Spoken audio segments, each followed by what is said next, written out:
So yourself and your boyfriend are playing together. I don't know if I know this gentleman's name. Nick. Nick, I did. Okay, I just forgotten. So you and Nick are playing today. So first of all, Jeanette, tell us, who are you playing? I have a tiefling wizard named Larissa. Okay. Welcome, mortal. Tell us a little bit about her. What's she like? She prefers to take logic over anything else. Okay. If she definitely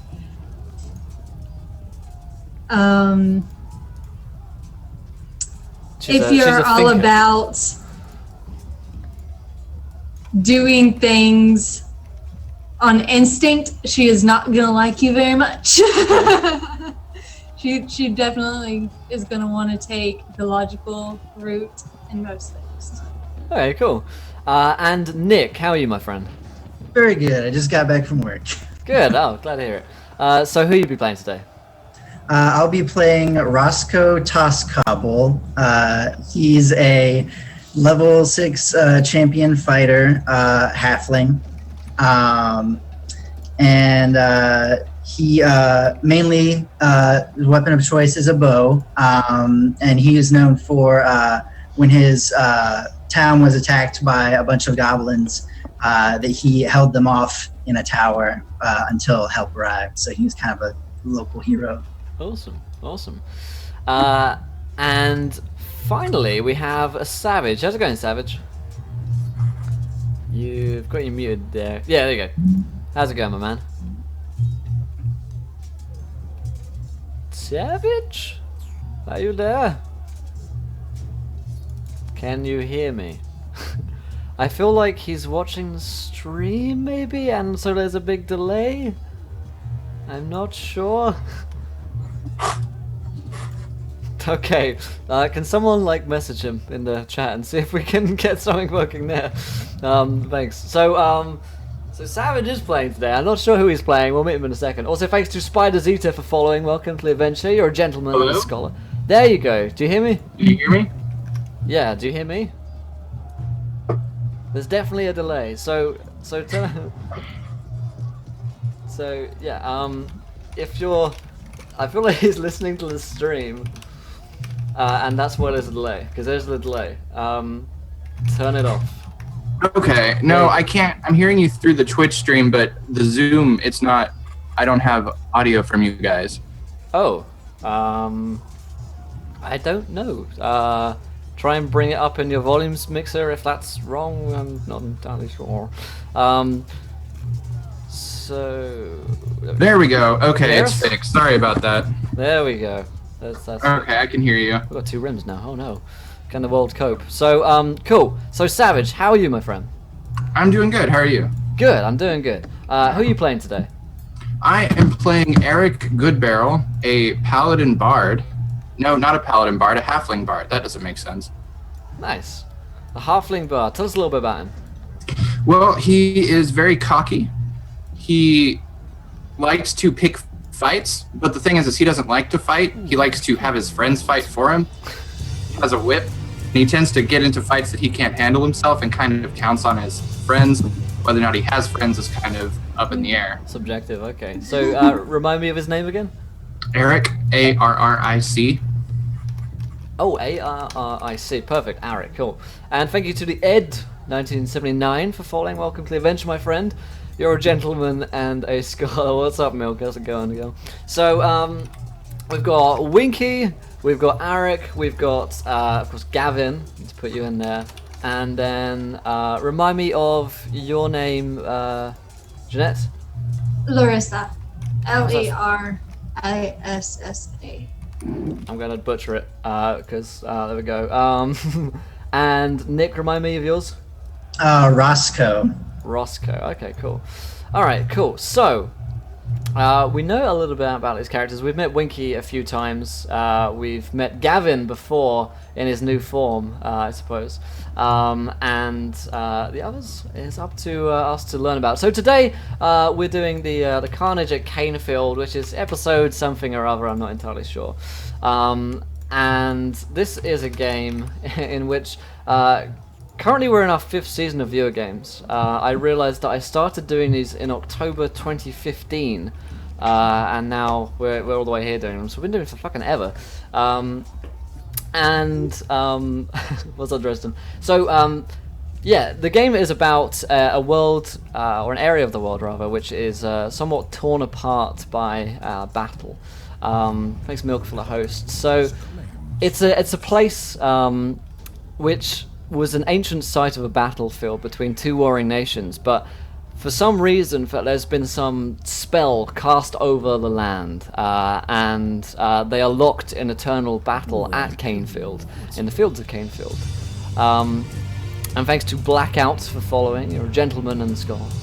So, yes, for some reason there are these kind of these 2 like skeletal nations now, because they've been fighting for thousands of years, who are fighting one another, and it's been the pleasure of many archaeologists, scholars, gentlemen all, to investigate the area and learn more about why this is happening. Of course, this is kind of like the perfect like pet project for a lot of scholars who are interested in the undead. At the same time, there's also a lot of necromantic interest as well, because whenever there's undead around, you're going to find some necromancers.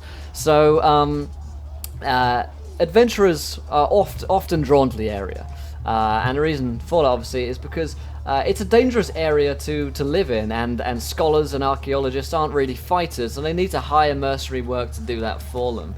And there's a lot of good money in working in such a dangerous place as Cainfield. So no doubt each of you have been drawn here for maybe a different reason, to either looking for money, for work, or just to escape whatever life you were in before. Cainfield is so remote and so distant from the rest of the world, and it is kind of shunned as well, so it's a great place to kind of get away from anything which you might be wanted for back at home. So you guys can individually decide on how you arrive, or for what reason. We're going to say that you guys have been traveling together. These games are a one-shot, so we don't want to spend an hour kind of introducing the party to one another, so we're going to say that you guys have been traveling together, and rather than being at Cainfield today, we're going to do the journey to Cainfield today. The journey to Cainfield is a treacherous one at the best of times. It's an ashen and barren land. Think of what's the place called? Mordor. Think of Mordor, but less kind of blowy uppy. There's a lot of volcanoes around. The ground is ashen and dead from the battle which has been raging for thousands of years. Of course, no one can tend fields or make any kind of settlement here, really, so they just kind of leave it alone. But there is a large forest to travel through before you get there, and several obstacles as well, including mountain ranges, volcanoes, and all sorts of terrible beasts along the way. But Winky, of course. Winky is already at Cainfield, as far as we're concerned. He's here. However, your long-term employer, whose name currently escapes me, but I have it somewhere here, I'll find it in a second. So the old wizard? The old wizard dude has hired you to get these new adventurers, to go there and then bring them back along the journey. Because he, for some reason, he really, really trusts you. And I am the king. Yeah, you are a king. Go ahead and describe to us. Remind us what happened last time briefly, so that we can kind of get some context on the madness that is Winky. Yeah, last time, Winky, he's very much like if you took Sam Gamgee from Lord of the Rings, made him twice as large and half as brave. That's Winky. He and a group were supposed to go invade a ghostly castle, find out why these ghosts were in there. But on the way, because of a wild magic roll from chat, Winky he knew that he was a king. Yeah. So then it became, we're going to my castle. Went to the castle.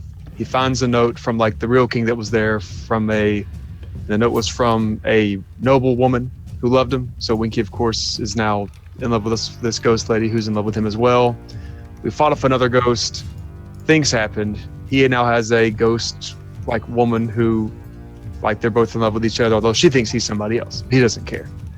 And after that, he kind of chilled out there. So he's stayed in his little castle, pretending to be a king. I don't know how long this magic's going to wear off, and he's going to realize, wait, no, none of this is true. Oh, God. But who knows? Yes. So Winky, you have kind of interpreted this trip as more of a royal visit than anything else. Whilst he told you, like, you need to go and get these adventurers and bring them back so that they can get here safely. Because there's been a lot of trouble on the roads recently. You've kind of, in your own way, seen this as, oh, this is a great opportunity to tour the lands and to, perform a royal visit. Thanks, Touchpad, for the host. So that's why you're off here today. So we're actually going to begin in a small little hamlet where you guys have kind of been staying for the night. So Arik, Larissa, Roscoe, and Gavin have been traveling together more out of necessity than anything else, because traveling alone is very dangerous. There's some safety in numbers when you're an adventurer. So that's where we'll be picking up today's show. But before we jump into that, I'll remind you guys of a few ways you can interact with our show.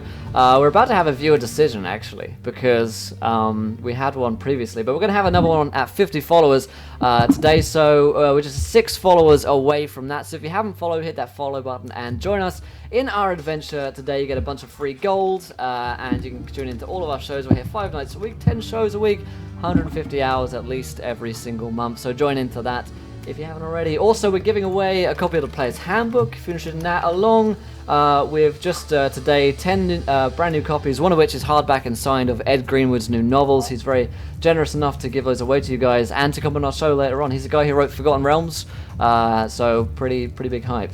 Other than that, you can tweet. We hit 20 retweets. You guys will decide what happens again, so keep throwing shit these guys' way,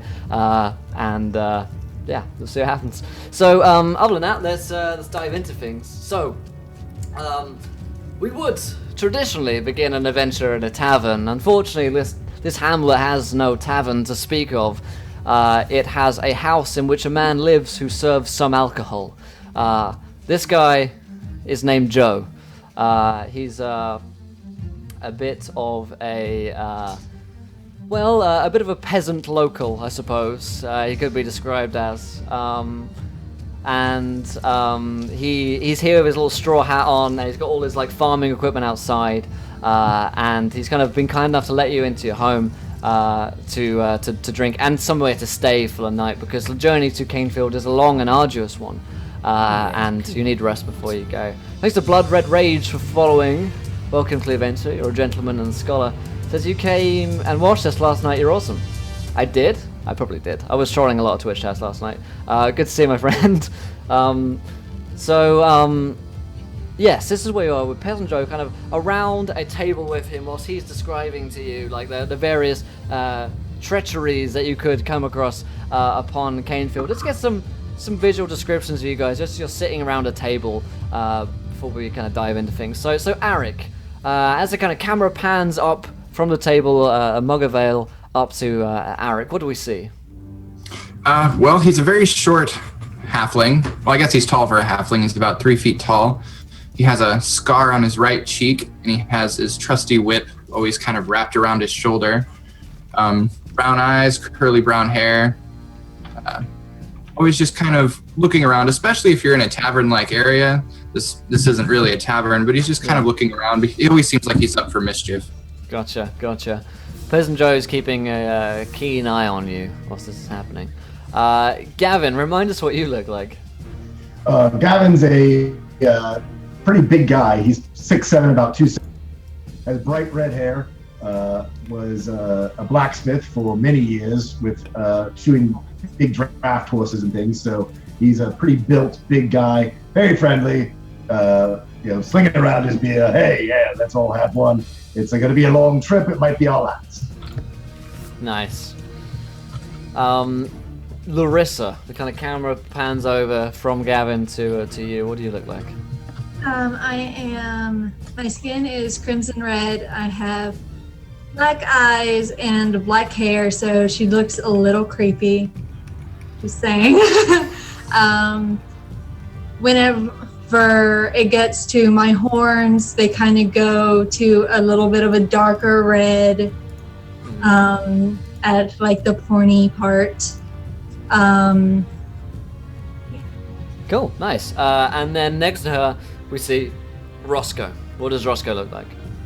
Roscoe is under 4 feet tall. He's pretty short even for a halfling, but he's got a lot of fight in him. He's got his long hair pulled back into a ponytail, and he's just talking with everybody and being quite jovial at the moment. Nice. You see kind of Peasant Joe just kind of handing you some mugs of ale, and he says, "Oh no, Lynn, what's?" He's gonna go to this is country Peasant Joe. He says, "Oh no, Lynn, what's the reason you're all going to Cainfield then?" What about you, little fella? He looks towards Arik. Well, it's ahead of me, and I can't really go back at this point. Right. And what's driven you here, might I ask? Nothing's driven me here, but people have driven me away from where I've been. Got it. Right. What about you, Mr. Weird Hand? Well, that's part of what brings me here. Here we've got many experts in the undead here, so I figure why not go where the people are who know what they might be able to do with this thing. I've sort of made my peace with the Raven Queen, I think. But it's a bit troubling, as you can see. Aye, that it is. What about you, wee madam? With the horns. I got kicked out of my school because I was practicing magic that shouldn't have been practiced. We don't want none of that around here now. What kind of magic, might I ask? Necromancy. Oh boy. Oh. Now, there's some of the old man's bones underneath this floor, so don't you go raising her up now. He looks suspiciously at Larissa. And what about yourself, kind gent? Looks towards Roscoe. Oh, I've come here for some coin. There's not too much work to be had for fighters where I come from. Hey, it's all those foreign fighters coming in, taking our jobs. Right you are. There. Well, at this moment, the door swings open, and we see a Winky Slipfoot. What does Winky look like? Okay, Winky. Well, the door it's like they're Dutch doors. But on the bottom one flies open, and he squeezes through because he's kind of wide, and he's got like this crown of bones on his head, another like little bone epaulets with like a tattered cape hanging behind him. But all in all, he looks like a little kid trying to look scary, but he's not really. And to kind of play off of Peasant Joe's question, he's well, they're here to see me. Joe turns to you. All right, now who's this fella? You don't know who I am? No, sir. You see that? I'm the king. I'm King Winky Slipfoot, the first of his foot. You haven't heard of me yet? I've been ruling for a whole week back there at Cainfield. You're the king of Cainfield now. I didn't know that. No, we don't get much news from Cainfield. You should really work on that, getting the news out and all that. Well, everyone's kind of dead. So, hey. Got it. You're not dead. Look at the four of them. Hang on. Two of you are getting there, but not the little ones. Y'all are quite alive. And I go up to the two halflings.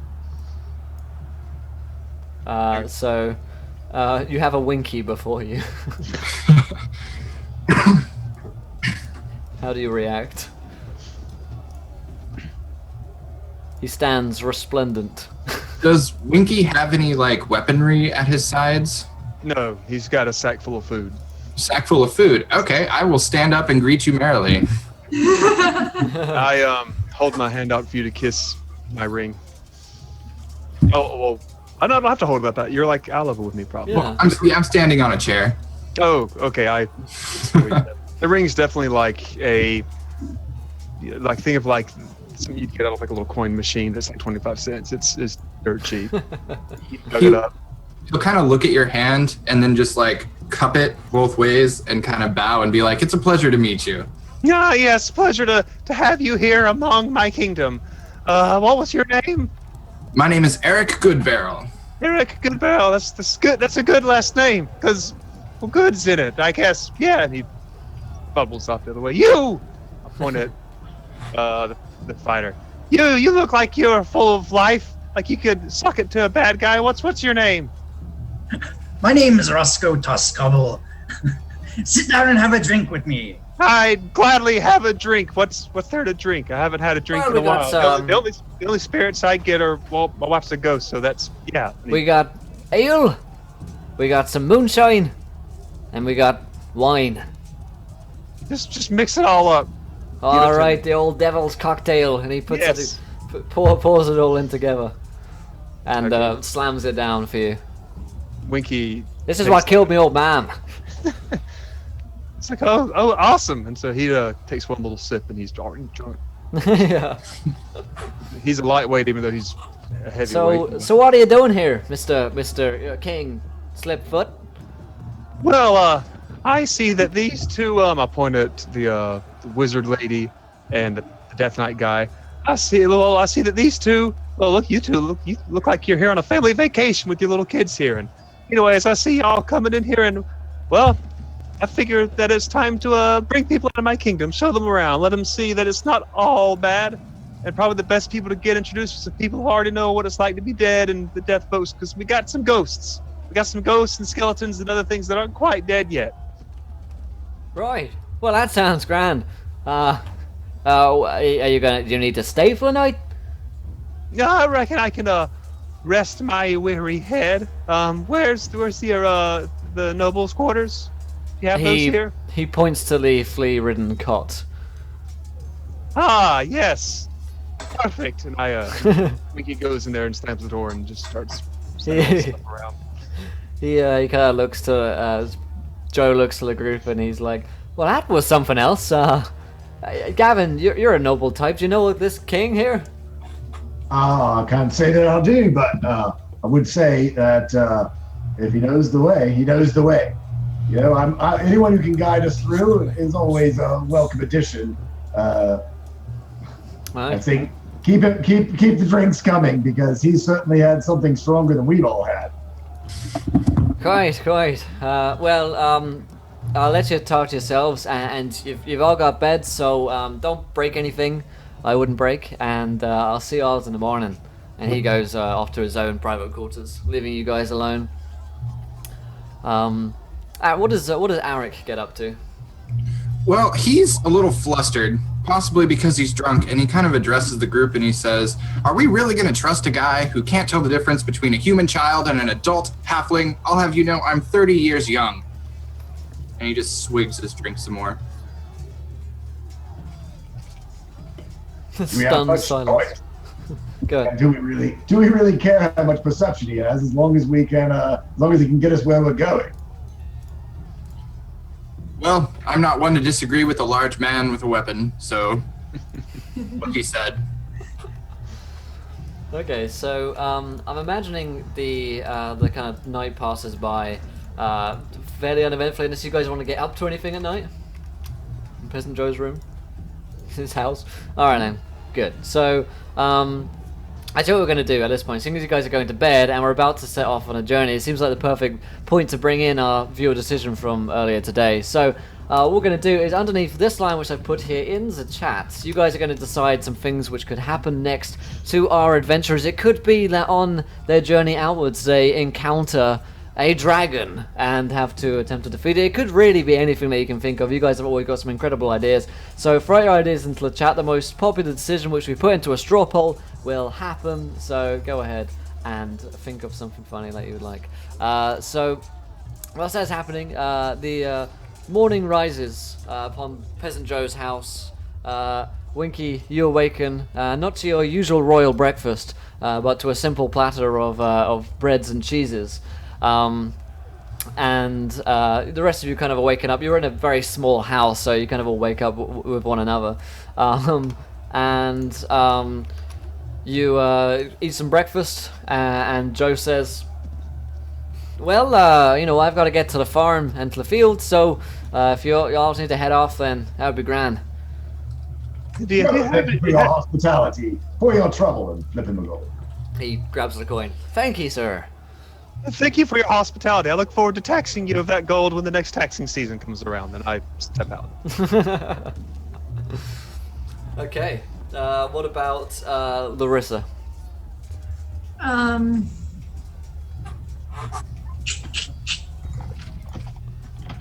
Just heading straight out, or staying to speak to Joe? Yeah, I'll just head out. Okay. So you head out into the crisp morning sun and breeze, where Winky and just Winky at this point is. What about Arik? Eric is a little hungover, but we'll just follow the group that's gotten him this far. Okay, that makes sense. And finally, Roscoe, you're left alone with Peasant Joe for a second here. I'll flip him another gold as well, and then join the group. Nice. So he takes, thank you, sir. And you guys are outside. Winky, you know the way. So I'll tell you what, Winky. Right. Seeing as you know this path better than any other, you know who walks these paths, who lives here. So you can go ahead and describe to me what the first kind of like initial challenge might be in your guys' journey out from Prison Joe's place.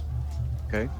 Imagine since I'm just loaded down with all kinds of food and such. Yeah, of course they ask me where it's at, and I point to the giant pillar of flame in the sky off in the distance, and you can't miss it.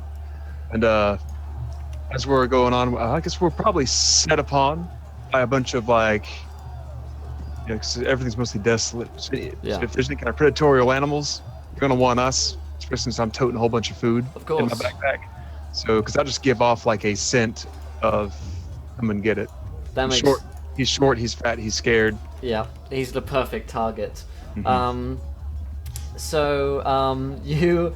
You see, whilst you're traveling along the first day of travel, I suppose.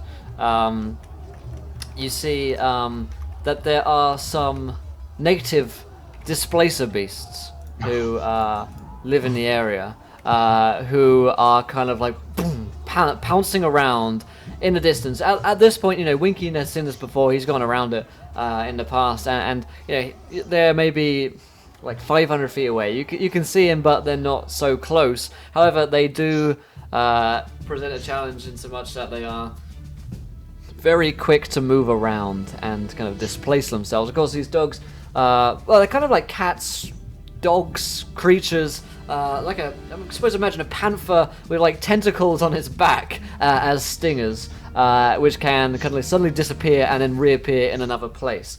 That's what a Displacer Beast is. So you guys see these before you, and unless you want to go around, which will take you a very long time to go around, you're probably going to have to get through these guys somehow. So, what's the plan of that? Well, we can't keep the royal court waiting. Winky definitely positions himself so he's in the middle of everybody and they're surrounding him. I think we should do something about these, and he reaches back to grab one of his weapons. Nice. What about Arcee? You just gonna go head into combat? Following your command, King Winky. Yes, that sounds we can great. take on some stupid little kitties like this. He's never actually had someone obey him before, so he's loving this. He's all Lay it right, on, guys. Let's go best our way to get out of this. And so he reaches into his sack, pulls out this giant turkey leg with a bite taken out of it, and holds it like a baseball bat. Says, "All right, everyone, follow your king into battle. We won't let these I don't know." And he just runs forward. He tries to, just, Gavin grabs back his hand. "My liege, let me." I thought you were gonna grab on him and say, "Just let him go." Just let him go. We still need you as a guard. Yes, you do. Remember that. Gavin Okay. follows. Alright, so Gavin follows along. What about Larissa and Roscoe? I will follow behind and ready my bow. Okay, perfect. And Arik. Eric generally stays behind the largest person in the party. Right. Probably me. So yeah, I will kind of stick behind him. As a halfling, I can hide behind medium-sized creatures. Well, I'm also a halfling, but size are probably the biggest. Well, then I would look for the biggest medium-sized creature, preferably a melee fighter. Probably because- Gavin. All right. 6'7", 270. I'm hiding behind you with my whip out, and I'm ready to increase your damage. Nice. Okay, so you guys, Gavin is charging headfirst into battle towards the group of 5 Displacer Beasts. Arik is kind of charging up behind him with the whip. Winky is staying back whilst Roscoe falls behind with his bow leveled. And what about Larissa? I'm gonna take my quarterstaff and kind of spin it and get ready to cast some spells. Nice. So it seems like we should roll some initiative at this point. So you can click the initiative button. It might not work depending on token stuff. So if it doesn't, it's 1d20 plus your dex bonus, and that should be Do we able. have tokens anywhere or no? I'm getting the token error. Yeah. I'll do 20. Don't have Confused tokens for this one, so just roll 1d20 plus dex, and that will be fine. Dex. Yeah, so whatever your dex bonus is, there you go. Nice. What's Yeah. up, Robin? How's it going, man? I can see what that straw pole's looking like as well. With some great ideas in for this one. Currently, straw pole winner. Well, they're tied. A drunk dragon under 6 feet tall. Oh, and the second one's good as well. I like that one. Alright, so let me see there. Cool. Alright, so Gavin, what did you roll? 7. 7. Winky, what did you roll? 3. 3, nice. Roscoe, what did you roll? 8. Larissa, what did you roll? 5. Wow, We are these all are. on top of it. And Arik, I rolled a 4. a 2 4. not once in those rolls. That's the worst. I don't believe this. So currently the turn order is Roscoe on an 8, Gavin on a 7, Larissa on a 5, Arik on a 4, and Winky on a 3. What about our monsters? Yeah, they are going before you. They go Yeah. They're I going like to far think of it ahead. as I'm going first, last. True, yeah. So Displacer Beasts have an ability called Displacement. You have attack rolls against it have disadvantage, but if it's hit, then it doesn't have that the next turn. It's got multiple attacks with its tentacles. So first of all, sees Gavin charging towards him, and seeing how many net ones were there? There's 1, 2 net ones, and then a 2 and a 6. Nice. So Displacer Beasts are going to attack Gavin first of all, and let me get their stats. Here they are. So they have +6 to hits. Nice. Good luck hitting Gavin's AC, I'm guessing. So a 20 and a nat 1. 20 is my armor class, so they get that one. Nice. So he stings you with a tentacle coming in to attack, which does this amount of damage.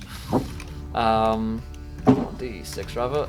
You take 7 damage, and it kind of stings into you and kind of shocks you for a moment. And it does an extra bit of piercing damage. It does 3 piercing damage, which kind of stings through as a kind of sucker goes into you, and you feel like a piercing through the flesh. That's the first one. The second one will make an attack against Gavin as well, seeing as he's charging through for a 14 and a 12, both miss. So You missed, fiend. No. It kind of back at you with his tentacles. Arik, who's hiding behind him, one of them just kind of like displaces itself and is suddenly next to you. And attacks you for a 24 and a 23. Ooh. Yep, those would definitely hit me. So that is a total of, what's this? 19 plus 5 piercing damage. So a total of 24 damage from one of these guys. 24 damage on me? Yes. Yikes. Okay. Okay, so that's 3 of them. We'll say that one of them jumps towards Roscoe to attack him for a 10 and a 12 versus your armor class, Roscoe. My AC is 16. Nice. So definitely a miss there. And the last one jumps in towards Larissa for a 15 and a 21 versus her armor class. Yep, it hits. Alright, so we're going to do same as before. That is total of 17 plus some piercing damage plus 8 piercing damage. So 25 damage from this creature. Just kind of comes in towards you with its tentacle stinger. How you feeling, Larissa? You just have helped me. That's how you do it, folks. That's what happens when all of the party rolls terrible initiative, because the thing is, when the party roll good initiative, they just destroy, and then there's oh, there's 2 of these guys left to attack, but when they roll terribly, that's when it's the best fun. So, that was the Displacer Beast's turn. It's Roscoe's turn. Okay, so do I have one directly in front of me? Yes, you do. Okay. Well, then, can I pull out Actually, I'm gonna just back away from him, so I'll probably take an opportunity attack. But I'm gonna try and back away about 25 feet. Okay. If you do so, you'll take an attack of opportunity from the creature. Is that okay? Yes. Okay. Just checking. So it's going to attack for a 21 versus your armor class. That'll hit. You take 10 plus a d6, so you take a total of 11 damage from the creature as you kind of leave. Okay. It stings a tentacle out towards you. And then I'll shoot it with my longbow twice. Nice. Shots fired. Okay, so I'm gonna do that. Oh. Looks like the straw poll is pretty close, guys. So go ahead and vote if you haven't already. No. Okay. Yeah. Yeah. Gets a little bit used to the roll 20 commands. Oh damn! Not 20.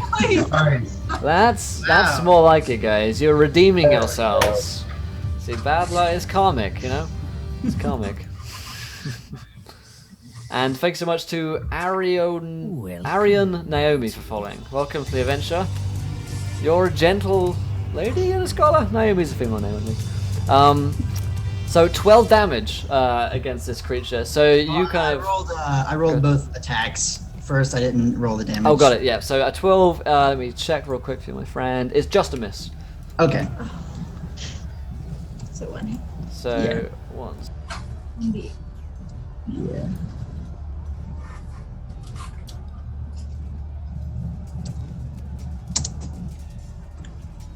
One sec, guys. Sid's been away for a few days, so she's back now. Say hi to Sid.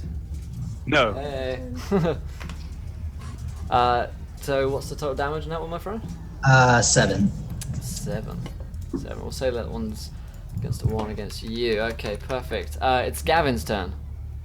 One in front of me or 2? 2 in front of you, yeah. The left one. First attack with my warhammer is a miss. I assume a 9 and a 10. Disadvantage, correct? Second attack with warhammer, disadvantage still. Yeah, afraid so. Yeah. Yep, no hits unfortunately for Gavin there. Yeah. Okay. Anything else your turn, Gavin? No, I don't have anything good bonus action. All right, Len. Larissa, it's your turn. There is a Displacer Beast in your face. Okay, I'm gonna smack it with my quarterstaff.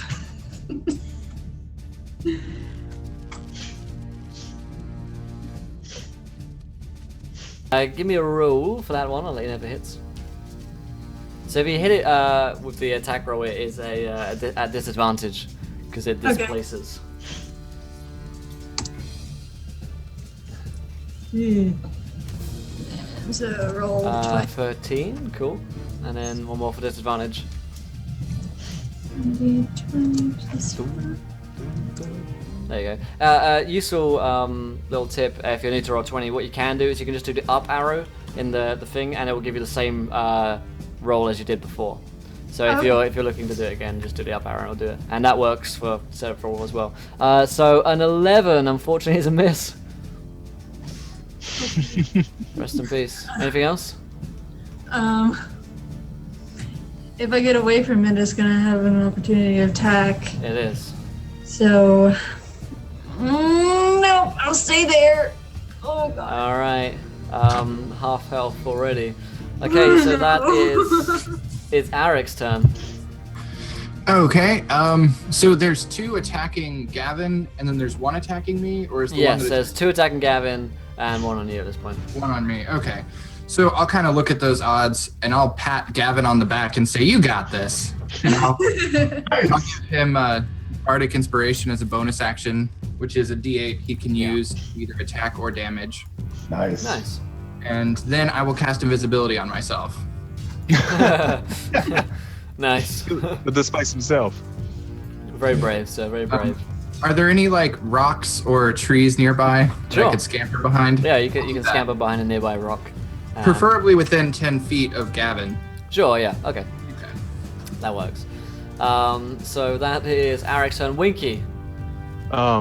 Winky's gonna freak out and, oh man, these monsters, they sent Goodbarrel to the different dimension because he doesn't know that it was a spell. And so he's gonna like look at his band of guards just getting eviscerated. Look at his giant turkey leg, bust a rage, run in there, oh! Go up to Larissa. I wanted to like grab this Displacer piece by the tentacles and try to fling him into one of the ones that's over there on Gavin. Alright, yeah. Roll me a athletics check.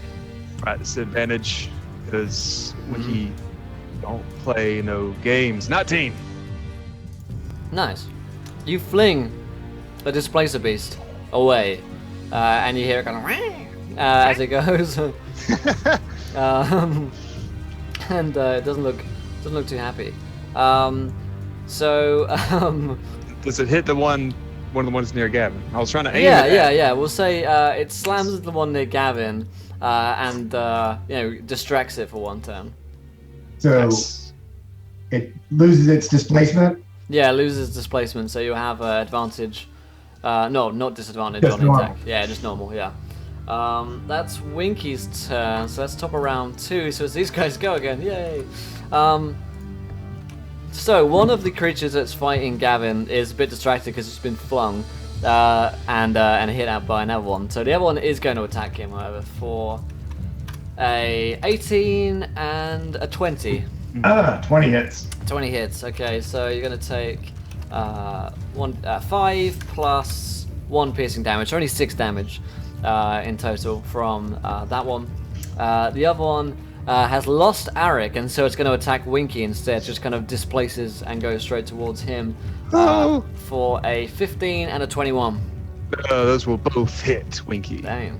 So you're going to take a total of 2, 6 plus 8, 20. Oh god damn, that's max damage. Plus 4, so 24 damage. Are these magic? Is magic damage by any chance? Let me check for you. That's bludgeoning damage, and then the last bit is piercing damage. Okay, then barbarian. Nice. I take half of that. Nice. So it hurts, but Probably just as well. Yeah, we need to clone me. So you watch me and TM play at the same time. Yeah. So okay, that one there. So it's going to attack Larissa for a 24 and a 25. Ow! Rest in pepperonis. So Larissa, you're gonna take a 19 Oh, I'm down. plus 4. Yeah, so Larissa goes down as one of these creatures just goes towards her and tentacles her down with the stingers. And she is Rude. she is down. Roscoe, the other one is going to jump towards you again for a 13 and a 10. Neither one of those hits. All right then, so that's the end of their turn, taking it to Roscoe's go. Okay, I'm going to put away the bow and take out my shield and hand axe. And I'm going to try and hit it in the face with my axe. I like it. Do it. I appreciate that, Cam. Alright, so a 19's a hit. Alright. Strong hit there. So you go ahead and roll damage against this one. This one's already taken damage.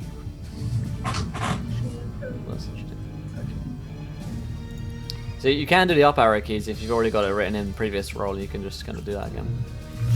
But 9 damage, cool.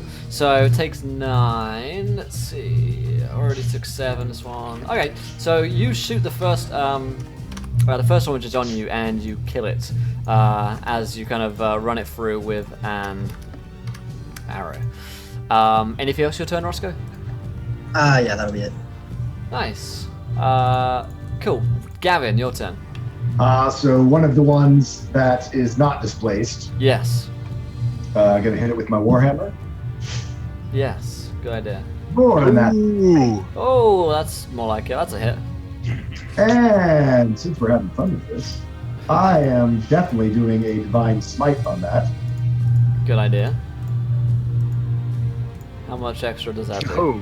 Oh. For an extra 2d8. Nice. So let me know the total damage, and I'll tell you how dead this thing is. Oh. 2d8. So 10 plus 12, yeah, 22 damage in one turn. You take down this one, which wasn't, which was kind of not displacing itself. So there's only 3 of them left at this point. Pretty. Very good. That was my first attack, and for my second attack, the 2 hits each other together. So both of them were displaced. Just don't have displacement, right? Yes, yeah. So the other one who's not displaced, I'm going to hit with my warhammer. Excellent. Hopefully, we shall see. Hey. 23, which should hit for 9 bludgeoning. 23 for 9 damage. Pretty good. Pretty good. Not And you dead, know what? but Let's go ahead and channel my other divinity, my necromancy, my Raven Queen, and that does an automatic 9 necrotic. in that case, this other one goes down. There's only 2 of them left. Gavin's just gone ham this turn. Don't hit my friends. Yeah, don't hit his friends. My liege lord. What's that? Definitely don't hit that. Larissa, it's your turn, but you're down, so could you roll me a death saving throw, please? Yeah, I can do that. Thank you. And thank you to Gariza for following. Welcome, my friend, to the adventure. You're a gentleman and a scholar.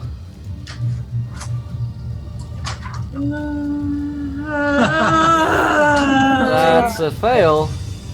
So strike one failure on your record there. 3 strikes, you're out. So that's Larissa's turn. Arik, you're hiding behind a rock and you're invisible. I am. He's doubly hiding. We're on Gavin at this point. Gavin has One left taken. on me. Yeah, Gavin's just killed 2 of them, so I think there's 1 around his kind of area at this point. Okay. Yeah, he's killed. Yeah, there's 3 of them dead. Even, yeah. Well, So no, only 2 I left. killed 2, but I had 3 on me because Yeah. I had 2, and then they threw 1 into the way. Yeah. So there are a couple around the Gavin vicinity. Okay, but none of them are within 10 feet of me. No. No. No. Okay, well, I will go ahead and cast Healing Word on Larissa from behind my rock. Good idea. Okay. The old invisible heel. The divine hand. So that's 1d4 plus 4. Oh yeah. We'll take it as a successful death saving throw, because it won't bring her back up to that. So it will count as a success. So you've got 1 success, 1 failure. So you're doing okay. Okay, I didn't realize that. That works though. And then That's all good. I'll go ahead and that was a bonus action. So Nice. can I cast a cantrip? Yeah, you can. Yeah. Then I will cast Vicious Mockery on one of the Displacer Beasts. Cool. Throw shade at it. Throw that shade. There we go. Cute. Why are you laughing? So what does that cantrip do? Well, it's a Wisdom save on their part. Oh, sorry, Sorry, I'm tabbing on multiple things. Okay, wisdom saving from this guy's. I'll have wisdom of +1. So a 19. 19. That will save. Okay. So I don't think it actually does anything to them. No. Probably not the cantrip. Okay, fun memories of Vicious Mockery, let's shade. It's Winky's turn. Okay. Winky obviously knows that this rock has some sort of magical healing properties in Really? it. So he's gonna run up. Is the Displacer Beast that downed Larissa still around? Still near it? Yeah, it's still kind of over her. Okay, he's gonna just like boom, like barrel rush it, like boom, knock it back, and just full force, straight shoulder slam. Nice. Uh, That's athletics. 22. So Alright. 22 is a success. So you barrel it over, and you've got to kind of pin down. Oh wow. Okay. So I got it pinned. Tentacles flapping everywhere. I'm guessing as well. Where's the other one at? So the other one's over kind of Gavin, the Gavin vicinity. I'm going to I look at last couple, and I grab a like wineskin on, hang it off my back, and say, "Here, give this to her. It'll wake her up." And toss it to him. "No, I got this." And I'm just going to sit here and keep it down, slap its tentacles. Nice. That's how I fight. Yeah, awesome. Cool. Perfect. That's a strong Winky turn right there. So top of round 3 only. There's one Displacer Beast which has been kind of thrown off by Winky, and is probably going to attack him. And there's one on Gavin. So the first one against Gavin is going to be 9 and a 15 from Miss Got it. Manages to block them away with the power of Sir Cuthbert or the Raven Queen. And Winky a 10 and a 17, the perfect number. The perfect number does hit. Of course, it always does. You take a total of 9 damage from it.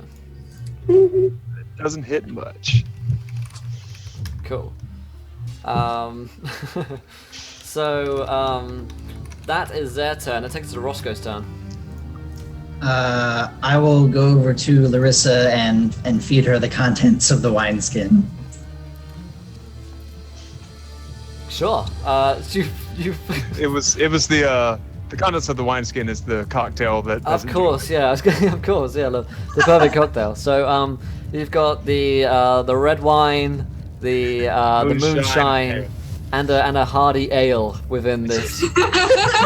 It's probably wineskin. starting to curdle by now, so you might have to help her chew it. You know. It's kind of got some bits in it at this point. It's pretty gross.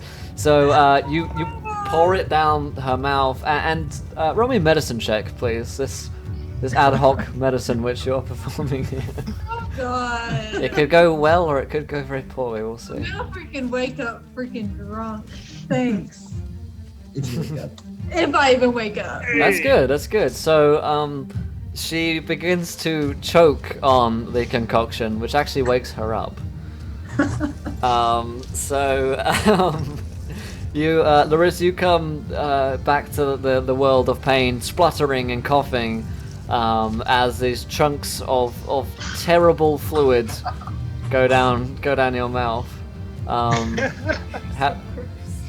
am the worst. So Sis just got back and she goes, "You're so gross." so Larissa, how do you react? What the fuck was that? I don't know. So there's not much time to argue because there's still combat going on. And let's see here. That was whose turn? That was Roscoe's turn. Gavin, it's your turn. I'm gonna try to hit it with my warhammer. Stay still, you stupid beast. He is. You know what? I'm gonna use. Sure, and thank you so much to Roll for following. Welcome to the event, my friends. You're a gentleman and a scholar. We're just 3 away from 50 followers today, folks. If you haven't followed, hit that button for us and do it. I'm gonna use my inspiration. See if I can hit it. All right, good idea. Makes it a 14. 14's a hit. Nah. Ah. I knew you could do it. says a And voice I'm from the gonna do rock. old, I'm gonna do the divine smite again. So 14 plus 11, 25 damage on the one in front of it. And that is enough to end it completely. Go ahead and describe to me how you kill this creature here. Stand still, you stupid beast, and just over with the hammer right down on its head, smash it into the ground. Nice. And thank you to Crimson Phoenix, nice £5 with a little wild magic. Anything can happen. Larissa, roll us a D10K for Magic Surge. Maybe I shouldn't have given you that potion. So, probably wondering what it is. And thanks Fermented overnight. Yeah, thanks to Gutspur for following. You're also a gentleman and a scholar. 1 follow away, guys. Yes, Larissa, this is our wild magic table that folks can donate to have us roll on throughout today with a lot of crazy random effects. So what you're going to do in the Roll20 is /roll D10,000. So that's 4 zeros, I think. So go ahead and roll that, and I will consult the oracle. I'll consult the table, and I'll let you know what terrible thing befalls you. Thanks to Crimson Phoenix. So let me give you that gold, my friend Brian. Yeah. Also, we have hit the goal for this month, which is awesome, High numbers. Big number. High numbers are weird. Because that's when like the guy making the chart like ran out of ideas, and he was like, Whatever. 7, 8, 60. Water boils on contact with the target's flesh. Oh my god, but you're drinking. Oh no. So, like, whilst it is alcohol, there's like water content in there, you know. So, you... Oh my god. So, they pour Steve, like fire resistance. They pour the drink down your neck, down your throat, and as it's happening, it's boiling on contact with your flesh, which is like, drinking, burn it, like it's like you just boiled a kettle and then drank from it. It wakes me up. It wakes me up every time. Yeah. Come on, what did you do? So you immediately, despite becoming reconscious from it, fall unconscious again, and the inside of your throat is going to be terribly like scarred and burnt up from that, as your inside is going to burn, and immediately the wrist just kind of goes back down unconscious, and you can see that there's kind of steam coming off her as this happens. Drowning rules. Oh my god. So she's up, she's down. Yeah, no. See, we'll cool her off with water. Yeah, don't worry. Don't worry, guys. Dear Lord. Okay, so that was. I actually have another attack. That was Gavin. Yeah, go ahead. He's have another Displacer Beast, and he got body checked by Ren, correct? That is correct. Yeah. No. You get advantage against. I'm in melee with it, so you get advantage. So I got wolf totem. 13 hit. Yeah, dead on. Cool. 9 bludgeoning, Okay. and I'm running out of spell slots, so I'm just gonna stick with the 9 bludgeoning. Yeah, makes sense. Okay, cool. That's Finish Gavin's this turn. thing. Larissa, another death saving throw, please. Oh my gosh. You're the best at these. See what happens here. That's a fail. Serious? Seriously? So normally, chat. you know, they get reset when you go up and then you come down. But the fact that you came up for 1 second and then were immediately burned by boiling oil, we're going to carry on with the same one. So you've got two failures, 1 success. I mean, you can blame your boyfriend there. I mean, Nick, dude, I'm blaming you right now. You gave it to her. Yeah, I mean, if you had to give it, you never know. So, that is Larissa's turn. Arik, it's yours. You can see that Larissa's in some dire straits right here. Okay, so if I gave her bardic inspiration, could she use that on a death saving throw? I fear. It says saving throws. Sure, why not? Death saving throw. Okay, then I'll use a bonus action to give her a d8 to add to her roll that doesn't seem to make it. There we go. Nice. There's only one Displacer Beast up. Yes. Yeah, I'm on it. Okay, and they both have advantage on it already. Yeah. Okay, so I don't really need to do anything over there. Yeah, normally saving throws reset. I'm just feeling cruel, you know. So, you could perform a medicine check upon Larissa to stabilize her, which means she wouldn't have to do any death saving throws if you succeeded, but if you failed, it could go badly. Okay, what happens? Do I make it a death if I fail? We'll see. I mean, it's a... One away. She's 1 away, so it's a medicine check. It depends how good your medicine is, I suppose, and what you do. I am proficient with it, but that still only puts me at a +4. I suppose I could run over there and do that. Okay, yeah. What's the worst that could happen? That's the worst. You should have inspired yourself. Yeah, well... I Why does no one have spell of dying? too late for that. Yeah. Ooze. Ooh. Well, actually, you know what? I'll just use another healing word on her. The Okay. real MVP. You want a healing word? Are you sure you don't want to make that roll? Well, if she has bardic inspiration, It's a D8. then it's more likely she'll be stabilized Okay. on like a roll that she can increase. Alright, so the healing word will count as a success, so she's got 2 successes to 2 failures, so it's really up to this next roll whether or not she does Oh it. god. And she can add 1d8 to the next roll as well, so Okay. the odds are in her favor. Gavin, don't you have lay on hands? You should. Easy. I've got lay on hands and I've got spare the dying. It's just they take actions, and I was Yeah. trying to kill the Displacer Beast. Yeah. And thank you to Mandark1171 for following. Welcome to the adventure, my friend. You're a gentleman and a scholar, and our 50th follower today. So that means underneath this line here in the chat, you guys are going to decide what happens Save her. next to our players. Are you gonna spare Hey, I Larissa? live. Are you going to give her some kind of horrible curse maybe when she comes back to life? Who knows? Provide some ideas. What could happen next? We'll put them into a straw poll. I will get to the 40 followers one in a moment, guys. We've just been in a combat here. It takes a little while, so apologies for that. But we will have a drunk dragon under 6 feet tall as our next encounter for the party, because you guys decided upon that. So throw your ideas, and we'll see what happens to our adventurers here. Alright then, so on that bombshell, let's move on.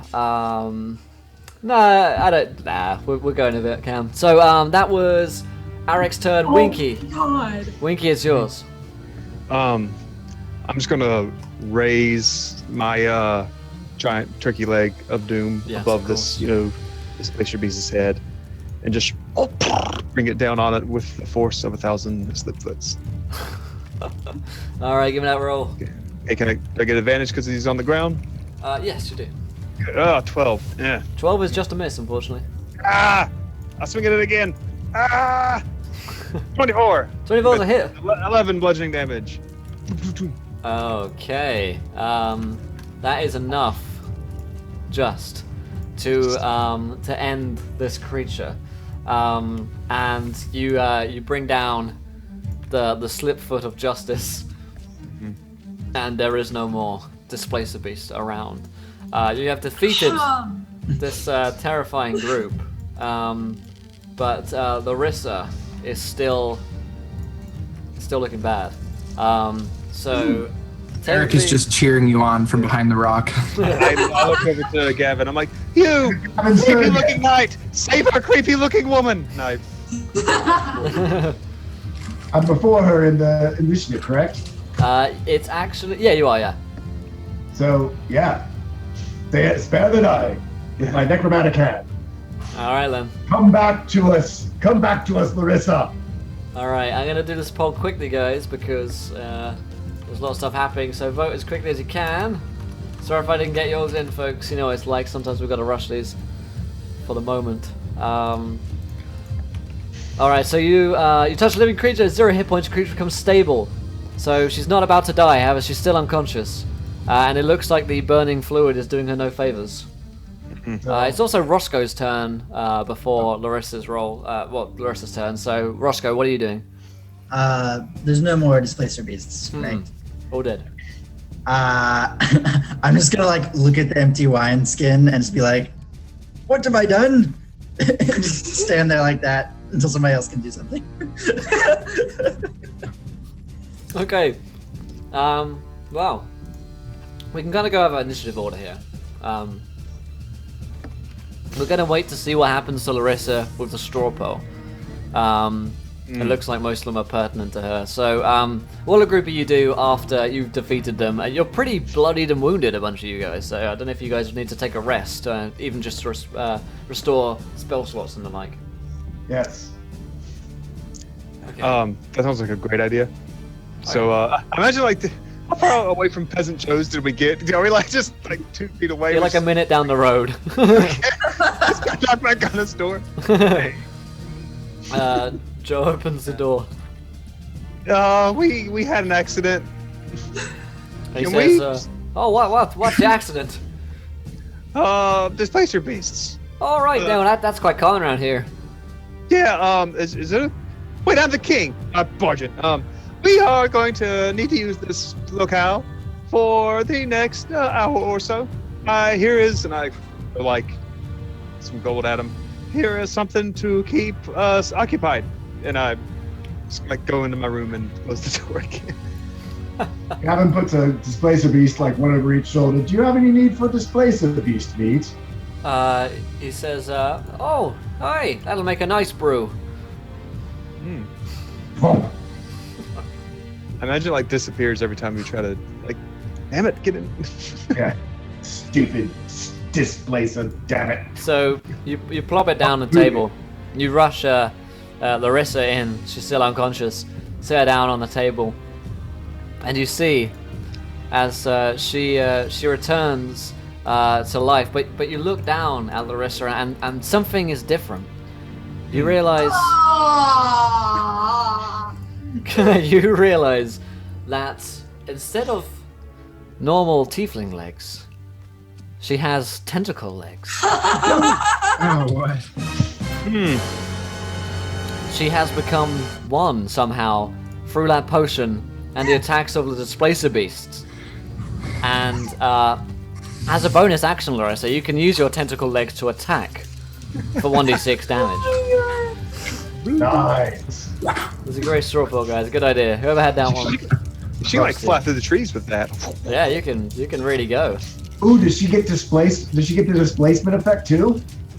Oh, yeah, let's say that you do. Yes! So you have the same displacement effect. So you have people have disadvantage to hit you, but once you are displaced, there will be normal attacks against you.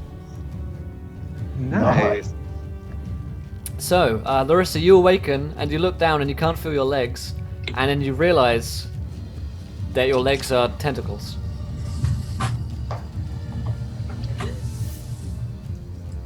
I just grab one. I'm like, Roscoe! Don't look at me. Yeah, you hear me from my room. Yeah, Roscoe. He did it.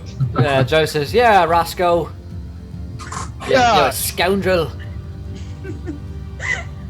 I wash my hands of this, and I go in my room.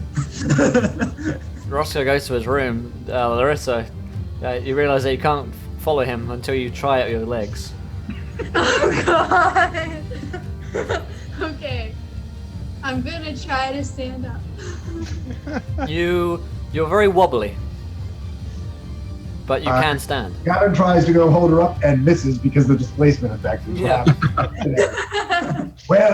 Damn it, where are you, woman? Don't get her wet.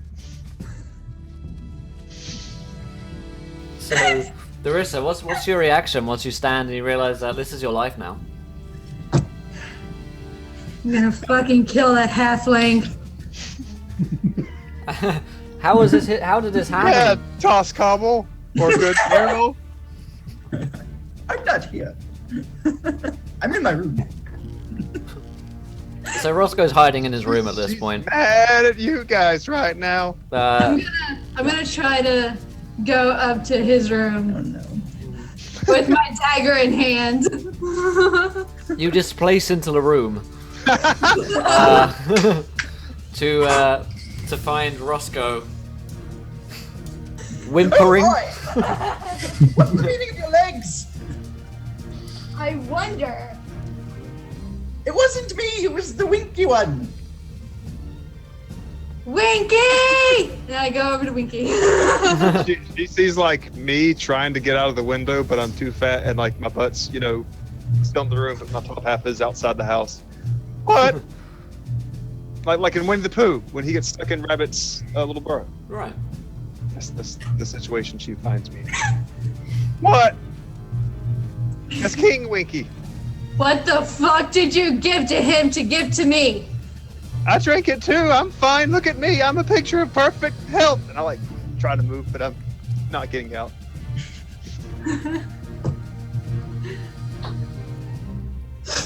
I mean, I think it's quite becoming. I don't.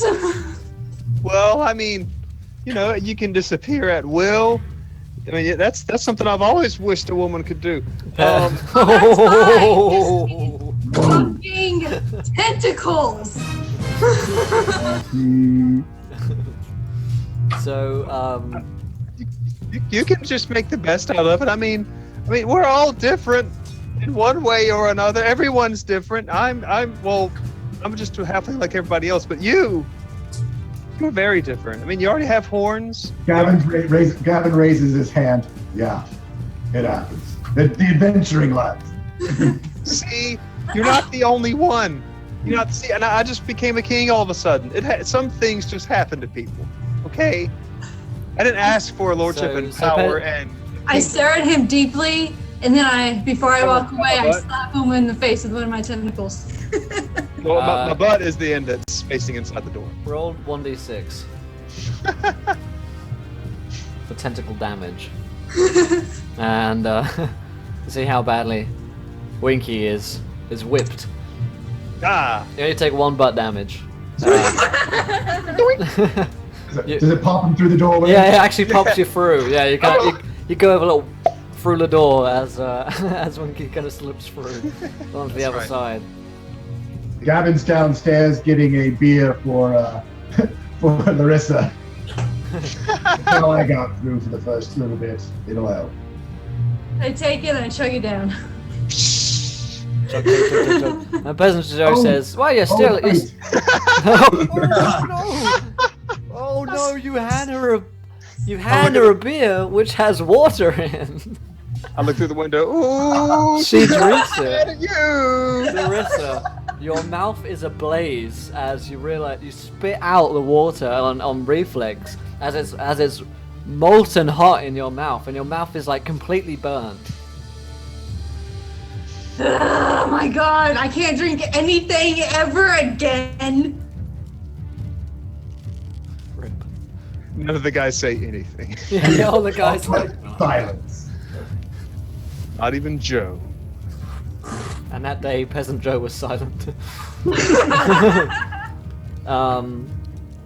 Well, on that bombshell, I guess you guys, at one point or another, head out, seeing as... Yeah, let's go on this adventure. Yeah, you're like, oh, well, don't worry about it, sweetheart, let's go! And, Yes. Are we short resting? yeah, how long are you going to go in the rest for? Oh, short. Short, yeah. Alright. Alright. Well, I'll play my drums while we're resting, so if anyone wants to expend a hit dice to heal, like I'm doing, then they also get an extra 1d6 hit points. Ooh, yeah, that's nice. That is fancy. Okay, cool. Fancy. Where are my hit dice on this sheet? What's up, Avenger? Back in that. You're not quite. It's natural selection. I don't know if it is. It's quite unnatural, really. Oh, max. Awesome. And what was it? An Nice. extra? An extra 1d6. Extra 1d6. Thank you, sir. Larissa can't even eat a juicy chicken. That's right. Goddamn. Alcohol. So yeah, Here, runs down my face. rip alcohol. Yeah. So the group of you set off out once again past the place where the Displacer Beasts were, and onwards towards the volcanoes, the ashen fields of Cainfield. And you, at first, you hear a kind of, there's just the sound of the birds, and then as you get closer towards the forest which you're supposed to enter, you start to hear a kind of, and you look up, and you see that there is a large dragon. Well, I say a large dragon. It's under 6 feet tall, flying through the air, more of a dragonling or dragonlet, I suppose, flying very haphazardly through the air. It looks like... Oh, fucking hell. Thanks so much to Steve for subscribing. Thanks so much, my friend. You're the most gentlemanly of scholars. Hop up in the sub tub, my friend. I salute you, sir. Salute. I salute you. Thanks so much, dude. That's awesome. It's good to see you as well, Steve. So, you see this little dragon kind of just flying around, very haphazard. Looks like he's probably got to some of Peasant Joe's cocktail himself, as he's kind of going through the air. And actually crash lands pretty close towards you guys. Someone, one of y'all go check that out. You and I. Yes. Paladin takes off. Gavin's not the brightest of the bunch. It's you don't need to be in my parties.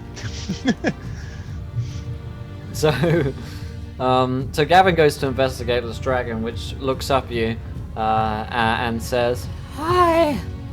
God, this voice. Oh, it's not this voice. This is a slightly different one. Hello, Gavin Fjordhammer. I may be of assistance to you. He reaches out a dragon paw. Nice to meet you, Gareth.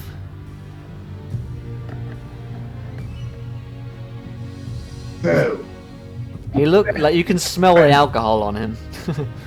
I now smell what ails you, friend dragon. Ale, You happen to know yes. Joe. More ale would be good, please. Just happens I always travel with some. I take out a skin and glug glug glug glug. glug. Nice. Kind of drinks it up. Yeah, it's a rainbow scale dragon. Yeah. No, it's a little green dragon. And you kind of pour this drink. Kind of just sticks out his tongue and laps it down like a cat almost. Thank you. And then it passes out. How big is he? How heavy is he? 5 feet, so the size of like a small person, I suppose. He's quite heavy though, like a small fat person, Like me. How about like Winky. So what do you see? I like call after him. It's a drunk dragon. You hear me like running through the woods to go meet him. Well, Let me see he's it. passed out now. Was thinking, well, my liege, this might make a good guard for your castle. That's very true. My castle could use a dragon, one that understands the value of a good drink. How are we gonna move it? I kind of nudge it with my foot. Well, Gavin tries to lift it. Does he weigh more than 270 pounds? Roll me a strength check. We'll see if Gavin can lift this. Does he even lift? Is the question. Let's see.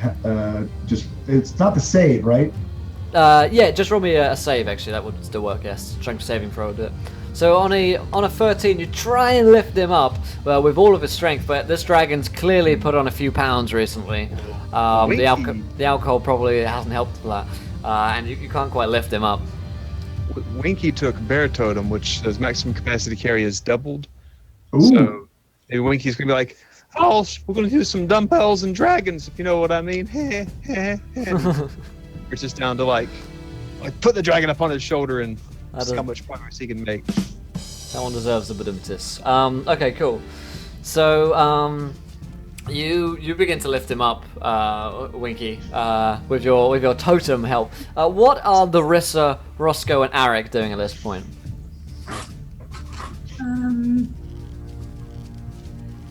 I know it's taking to getting a bit used to the tentacle legs, I imagine. So probably a bit of test walking around. Do you guys kind of stumble upon the dragon as well? Eric is totally entertained by this scene of those two trying to lift up the dragon. Yeah. With his tongue out, I assume. Well, So spectator the sport. little fat gnome picked it up when the big guy didn't. Yeah, yeah. Just like, Little freak. So King freak. That's yes, king freak to you, right? Yes. Someone should throw a Pokeball at it. I can actually levitate objects, so I can it has to weigh up to 500 pounds. So I can levitate it 5 feet. Now I can just push it. Oh, is it the floating disc? Yeah, put him on the. Nice. Here we go. We're dragging the dragon. Dragon draggers. So yeah, I'll cast levitate on it. I let him go, and he just kind of. No, okay, well, that's cool. We got a dragon to guard the castle, monster to guard the moat, and I gesture to Larissa. Okay, so let's head on off. Used you? So yes, excuse me, because I need to get to the front of the adventuring party, and I wedge myself past everybody. Okay, let's head out. Let's see, the giant pillar of fire is that way. Yes, and so I and I make it. I'm like, look at Larissa, then a little. Gavin follows behind him. After you, my liege. nice. Really, So guys, keep this up. so you get to head out with the drunk dragon into the kind of forest area, which we've gotten to at this point. Yeah, yeah. So, as you're entering the forest, at first, the canopy is pretty light, and it's fairly easy to see everything in, and it's daylight, so you're making your way through. However, after we'll say half a day's traveling, it's getting towards the afternoon. The canopy is getting pretty thick, and there's not a lot of sunlight coming through anyway, and it is getting darker. You soon realize. In fact, who's leading the way here? I'm guessing it's Winky because he's yeah. Okay. So Winky, could you roll me a survival check, please? Oh, I can give you a check. I don't know if it'll be a good one. that's all I'm asking. 5. A 5. So you begin to lead the way, and it's actually been a little while since you went here, and bearing in mind you probably had a few subjects leading you here before who died along the way. So it wasn't all Winky doing his own work, because Winky doesn't do work for himself. He gets his subjects to do it for him. Right. So you're going through, and you realize you're a little bit lost, and that you've gone off the trail somewhat. And you look around you, and there's this kind of low-hanging mist, which wasn't there a few moments ago. I am going to look for a small animal that I can use my speak with animals ability with. Okay. Maybe they know what to do. Sure. Just give me one moment, guys. So what kind of, do I see any kind of creatures around? Yeah, we'll say that you see, does it have to be a mammal or just any creature you can speak to? Probably just like a small woodland animal. I don't think Okay. it has to be an mammal. It could be... Yeah. In that case, you see a little spider. I say a little spider. It's actually quite big for our standards of spiders, but we're in a fancy world, so creatures grow pretty big, Like a big. tarantula, maybe? Yeah, a Size? big hairy tarantula crawling up the tree near you. Hey, you! Spider! Yes, what is it? I'm Can't you trying- see I'm trying to make a web here? Well, we have a wizard in our party who can probably Wait a cast minute. web and could help you out. I'm a tarantula. Do I cast webs? I don't know. I think you dig holes, but I'm you so know, confused. you are doing a great job. You can be whatever kind of spider you want to be. I'm going to change into one of those spiders that cast webs. I will wish you luck on that, good sir. Thank you. I'm trying to find a place called Cainfield. It's usually covered in ghosts and skeletons and what have you. I can't say I get out too much. Well, would you like to go there? Would you like to come along? No. I'm looking. Oh. He like it's really sad. I've got a whole family here. I can't just abandon them. Well, you can bring them with you. I'm afraid they probably wouldn't fit. Oh. He kind of scratches his head. Well, Mr. Spider, do you know anyone who might know where Cainfield is? Can you maybe point us to someone who can point us there? Just, like an alley-oop? I'm afraid in this forest not many people really survive. Oh, well, it doesn't have to be a person. It could be another creature like yourself, or a monster. Well, you could go to father, I suppose. Oh, what's that? Or who is that? My father. Oh, okay. And where would he be? Well, let me see. A few miles west of here. And what's his name, so that I can address him accordingly? We just call him father. Oh, okay. Yeah, sure. That sounds great. Thank you, Mr. Spider.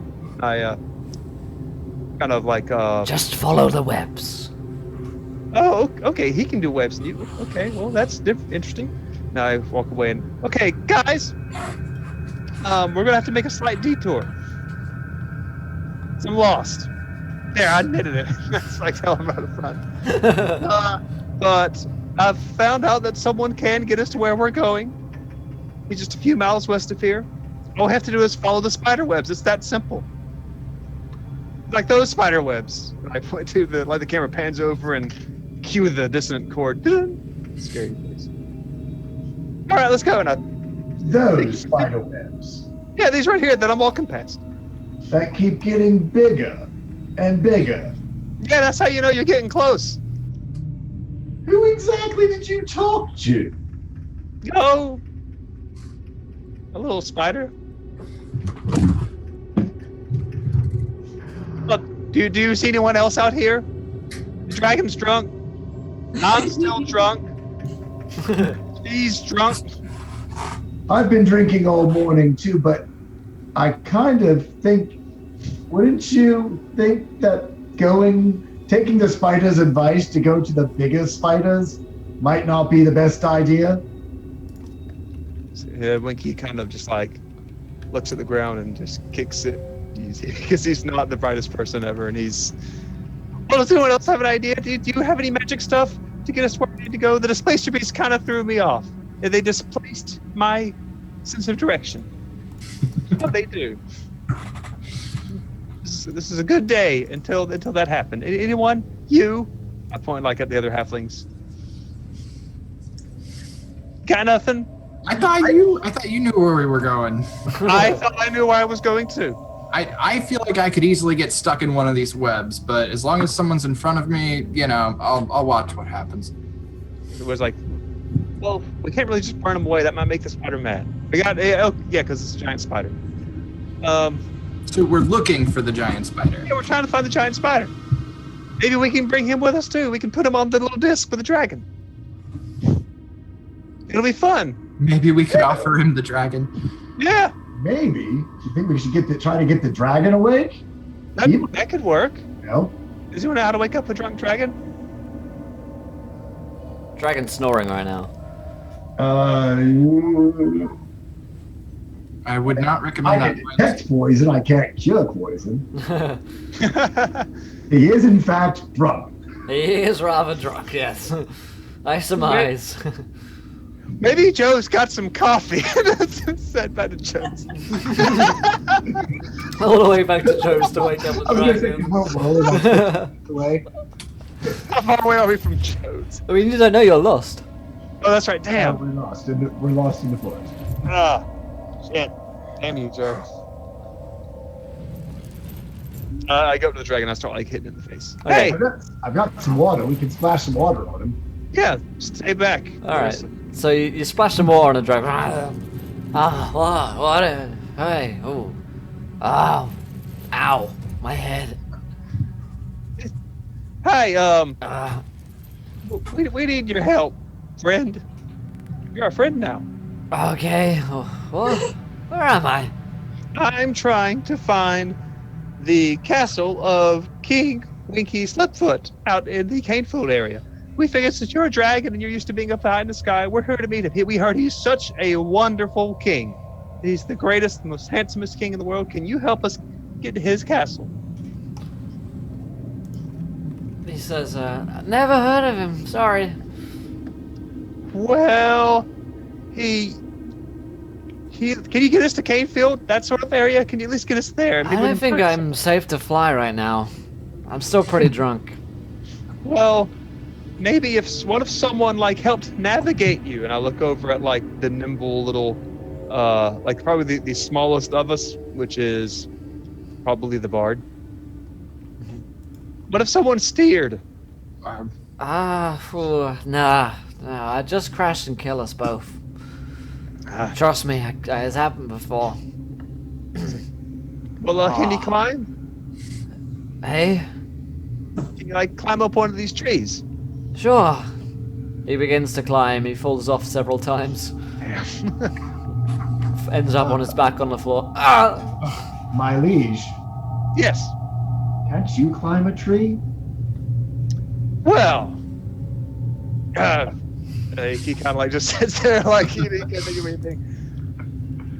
Normally, I don't show off my wonderful skills at climbing trees, because it feels very just show-offy, and I don't want to be that kind of person. But since you asked, and I look for the strongest tree because it's got to be a strong one. Sure. Roll me a athletics check to climb up the tree. Exactly, I can guys. give him a Don't drink boost and and dragon assist. ride. Say that again. Can I give him a boost? Yeah, you can give and a boost up, assist you can- since I get him up You can have advantage on this one. feet off my height? So on a 13 with the advantage from Gavin's assistance, you kind of shimmy up the tree. I haven't wrote. That's my survival check. Oh, okay. Oh, check. 12, even worse. Oh. So you shimmy up the tree very slowly. And thank you to Dolly Plays for following. Welcome to the adventure, Dolly. You're a gentle doll and a scholar. Welcome to the adventure. So, yes, you indeed begin to shimmy up with great distress and unease. Winky begins to clamber up, and you see that as you get to the top, that you just see kind of like mist all around this area. You're clearly in some form of enchanted forest, which you've come through before, which you remember. However, there was someone leading the way for you before, and they just kind of took you right there. Unfortunately, they got killed along the way somewhere. But you do spot a few kind of landmarks. There's a big kind of grove area, like open where there's no trees, off to the west, and there's a similar looking grove off to the east. And they're the only real kind of standout things. In like you're so deep into the forest that they're kind of looking out, you see the kind of blurriness of just more trees. You don't see Cainfield yet. Maybe like a tiny speck of like volcano. I see. So there's a clearing to the west and a clearing to the east. Yeah. Okay. All right, guys. I think if we head east, we can get out of these creepy woods for a little bit. I like shout that down. 'Cause Okay. east is best. That's how the rhyme goes. Or wait, well, yeah. No, I'm gonna like slide down the tree, but I just like hit every branch and break them all off as I go past. Dum, dum, dum, dum, dum, dum, dum, dum. All the way down. Nice. Probably like either So- stop and leave. I can catapult myself. Yeah. Are you guys fine with going eastwards rather than west towards where the Spider King was supposed to be, or Spider Father? As a general rule, away from spiders is good with me. Sounds good. Logical. It's logical. All right then. Yeah, you begin to head off to the east. Welcome, Slash Dragon. How's it going, dude? You start to head off to the east, and Winky, despite being fairly lost before, is successfully leading you eastwards. Thanks for the host, Slash. So, you start to traipse through these dark forests with the mists around your feet, and the mists at this point kind of come up to your knees, or if you're a halfling, probably like your thighs. So it's actually kind of a creepy atmosphere to be walking through. And thanks to Slash Dragon for following. Welcome to the adventure, my friend. You're a gentleman and a scholar. Thank you for joining us today, dude. I really appreciate that. So you head on through. The mist growing larger around you, looming, and at one point, the webs themselves, anywhere you go off the path, really, there are webs at this point. And occasionally you hear like a creaking above, and you'll look up and see something moving. Did you see something? You're not too sure. And then it's gone. And then you begin to head through once more, pressing onwards, putting it down to just your own imagination. And you come out into this grove.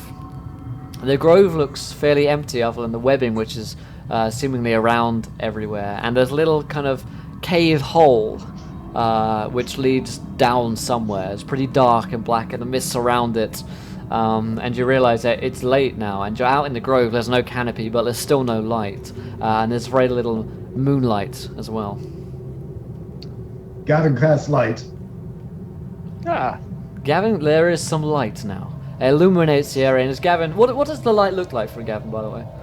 It's nice golden light. Basically, I cast it on my hammer, my big war hammer that I kind of have over my shoulder, so it's Nice. coming off the head of the hammer, so Yeah. golden glow.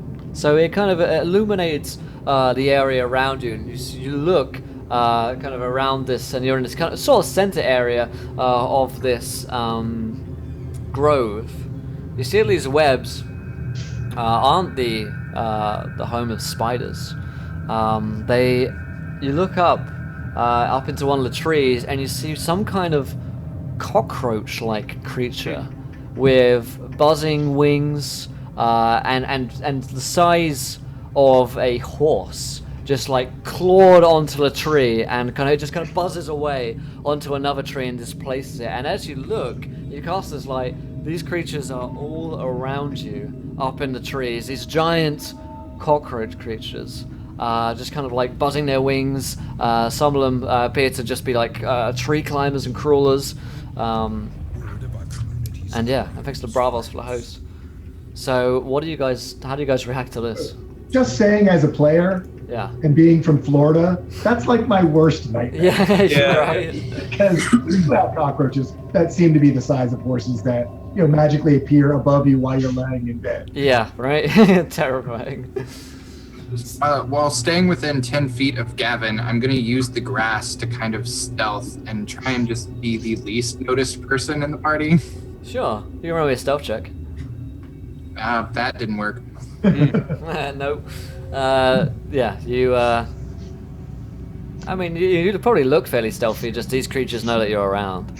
Yeah. Well, he's like, why are you crouching? Yeah. Crouching right there. Why are you doing the stealth crouch? Why are you trying to be sneaky? Just, shut up. What about Larissa? Because she's seen some weird things have happened to her. Yeah. At a point, they don't seem to be attacking you, they just seem to be watching. I'm not gonna give them a chance. I'm just gonna book invisibility. Alright. So, Excellent tactics. Larissa becomes invisible. Larissa turns invisible. She's gone in a flash, and you can't see her. All you see is like displaced mist when she takes a step. She did it. What about Roscoe? Just like a clearing, or is it? You're like in a grove kind of area, like a clearing basically, kind of circular, probably like 100 feet in diameter, and you're kind of in the center. And these creatures appear to be kind of every direction around you. Roscoe's gonna have his bow ready, and he's gonna say, "They don't seem to be attacking us, so maybe we should just move along." Let's try not to disturb anything and slowly keep walking the same direction that we came in. I'm afraid you can't leave just yet. and you see this big cockroach creature kind of just like, you know how cockroaches can like get into tiny spaces and then just like come out of them, and like they're huge.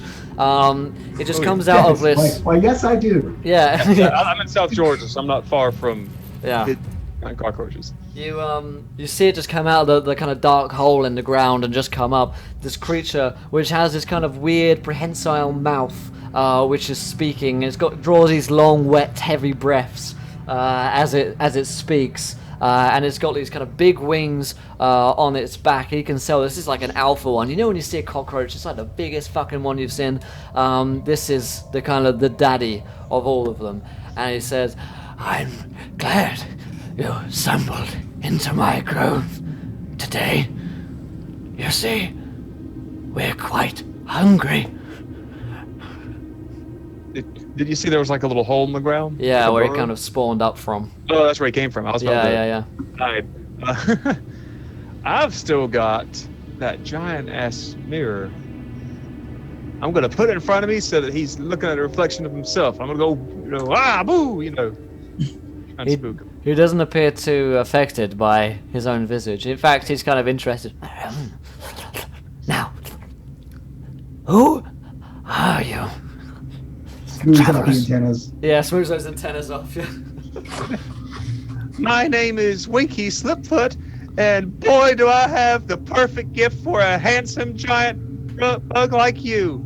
This right here is a sizable mirror that is perfect for giant creatures because you can see your whole self in them. And I will be perfectly willing to trade this to you in exchange for safe passage. I smile really big. He says, I will take that, yes. But we need some flesh. I look at the dragon. How much flesh? the other kind of roaches begin to kind of buzz their wings and kind of grow closer, kind of almost like enveloping you guys in a circle. You're very aware that they're getting closer, slowly but surely. Can I ready an action? Sure.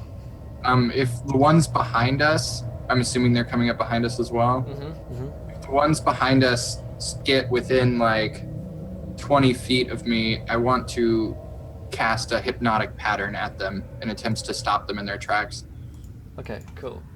At this point, they're quite a ways off because they're probably like 50 feet away at this point. So, but they're here. I want to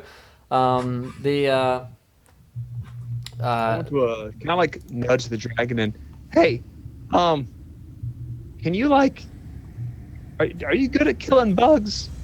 Are you good at killing bugs? I know you're green. I don't want to be racist, but no, green dragons usually have like poison gas. You're like an exterminator. We might need you. He says, I think I might just take my chances, and begins to lift off and fly away. I grab him. So roll me a quick deck save to grab onto the green dragon and pull him back down. Deck save. It's just a quick. Can you? Oh, yeah. 6. No. The green dragon's just like, I'm out, as it begins to like drunkenly fly around and up and away, leaving you guys in the clearing. I mean, would you do any different? So the kind of lead roach just kind of like rumbles towards you with his many feet and buzzes its wings a little bit, and it says, My name is Froach. What is yours? My name is King Winky Slipfoot. This is Gavin the Blackhand. Nice to meet you, and I swing my warhammer. Oh, nice. Nice. So Gavin swings as it gets closer. So go ahead and roll me an attack roll there. And in fact, come on. big money. 15. 15's a hit. For 12 bludgeoning damage, you kind of smack Froach, and you hit its kind of armored carapace. You crunch a little bit. You hear a kind of sickening, wet squelch. We did a short rest, so I'm gonna go ahead and divine smite this guy. Nice. Nice. So, give me that. Right, extra 11, so 23. Perfect. Let me go up to here. So, it looks like combat is upon you guys as he slams into Froach. The Divine Smite comes in, dealing 23 damage against Froach. Obviously, he's still alive. He's a big old badass roach boss. And the rest of the creatures immediately come to his defense. And the other roaches begin to kind of flutter in. As they get closer, you can cast a hypnotic pattern upon them, Eric. Okay, so they have to make a wisdom saving throw or have their speed reduced to 0 and be charmed for a minute. Alright, they're not the wisest of creatures. Made a 10, is that safe? A 10 does not save. Good. So on a failed save, they become charmed. Okay, so that means that they can't attack you? What does charm do? It reduces, and they're incapacitated as well. So they don't move and they don't attack unless somebody attacks them. So we can walk right by them, but we can't like hurt them or they'll just start attacking us again. Sure. Okay, cool. So, let's roll some initiative for this one. So, Hey, I did good. Gavin's at 8. That's 2 natural ones on initiative. damn, again. Okay. Woo! Look at that. Ooh, big money.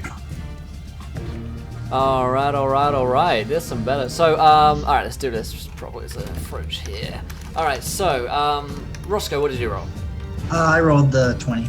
20, nice. Gavin? 8. 8, okay. Larissa? 6. Say, okay. Eric? That would be a 4. 4, even better. Winky? I got a 17. 17, a perfect number. Alright, and let me roll for Froach real quick. And his little lackeys. So, it's gonna be, yeah, these are custom monsters. Froach goes on a 10, so turn order is going to be, Roscoe going first on a nat 20, followed by Winky on a 17, followed by Froach and his guys on a 10, and Gavin on an 8, then Larissa on a 6, and finally Eric on a 4. So, Froach has already taken 23 damage. It's Roscoe's turn. Roscoe is going to fire some arrows at the giant. Alright then. 14. Let me see here. So 14 is just a miss, unfortunately. The Froach just manages to kind of buzz his wings out and just kind of launch himself backwards really quickly out of the swing. Alright. Out of the arrow, rather.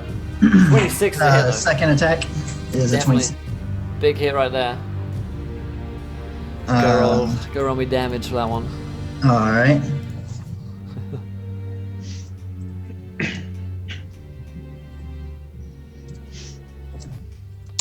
Alright. That's 8 damage, and I'm gonna burn my action surge and attack 2 more times. Nice. Ooh. Oh, nice. So that's a total of how much damage? Well, so far 8 damage. That was my next attack roll. Nice. Okay, cool. Yeah, 19's a hit. Sorry, I'm tabbing in and out of different things, multitasking. And then that's the damage for that one. Nice. And then for my last attack, Taking a bit.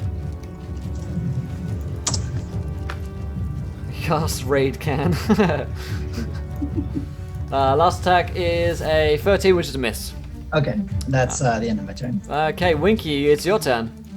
Okay, how beat up does Froach look? He's taken a fair amount of damage. He appears to be backing away from you guys. So, Right. which would suggest he's injured. I'm going to take out the giant turkey leg, bite a chunk off of it so that it's It can now deal like it does slashing damage now. This is like a little gash. I'm going to rage up, charge forward, do like that King Leonidas jump. Do the what is it? An armored defense. I get advantage on it. The whole shebang. He's like, you should have taken our special offer. Down on him with 19 for 8 bludgeoning damage. A 19's a hit. 8 bludgeoning, and he's gonna then come around with his second attack for a 13, because the advantage is only on the first attack. Nice. Alright. Let's do maths. Maths is hard and unwanted. Okay, cool. That's Winky's turn. It's Roach's turn. He's going to attempt to fly away from you. You can take an attack of opportunity. Anyone who's near to him, so Winky, I think, is the only one who's actually right close to him at the moment because he dodged out the way before. How about Gavin? Yeah, Gavin would be close because he swung at him, so yeah. I'm within 10 feet of Gavin, and my whip reaches 10 feet. Would I also be in range? Sure, why not? Catch his leg, and I'll hold on to you. Like, fly away. Indiana Jones. Okay, so the three of you can take attacks of opportunity against him. yeah, that's an 18 for 11. Okay. 18's a hit for 11. Okay, let me do maths. Yep. Well, And thank you to that guy, that noob guy of Derp for following. Welcome to the adventure, my friend. You're a gentleman and a scholar, the highest order. Gavin whiffed with a natural 1. That's not good.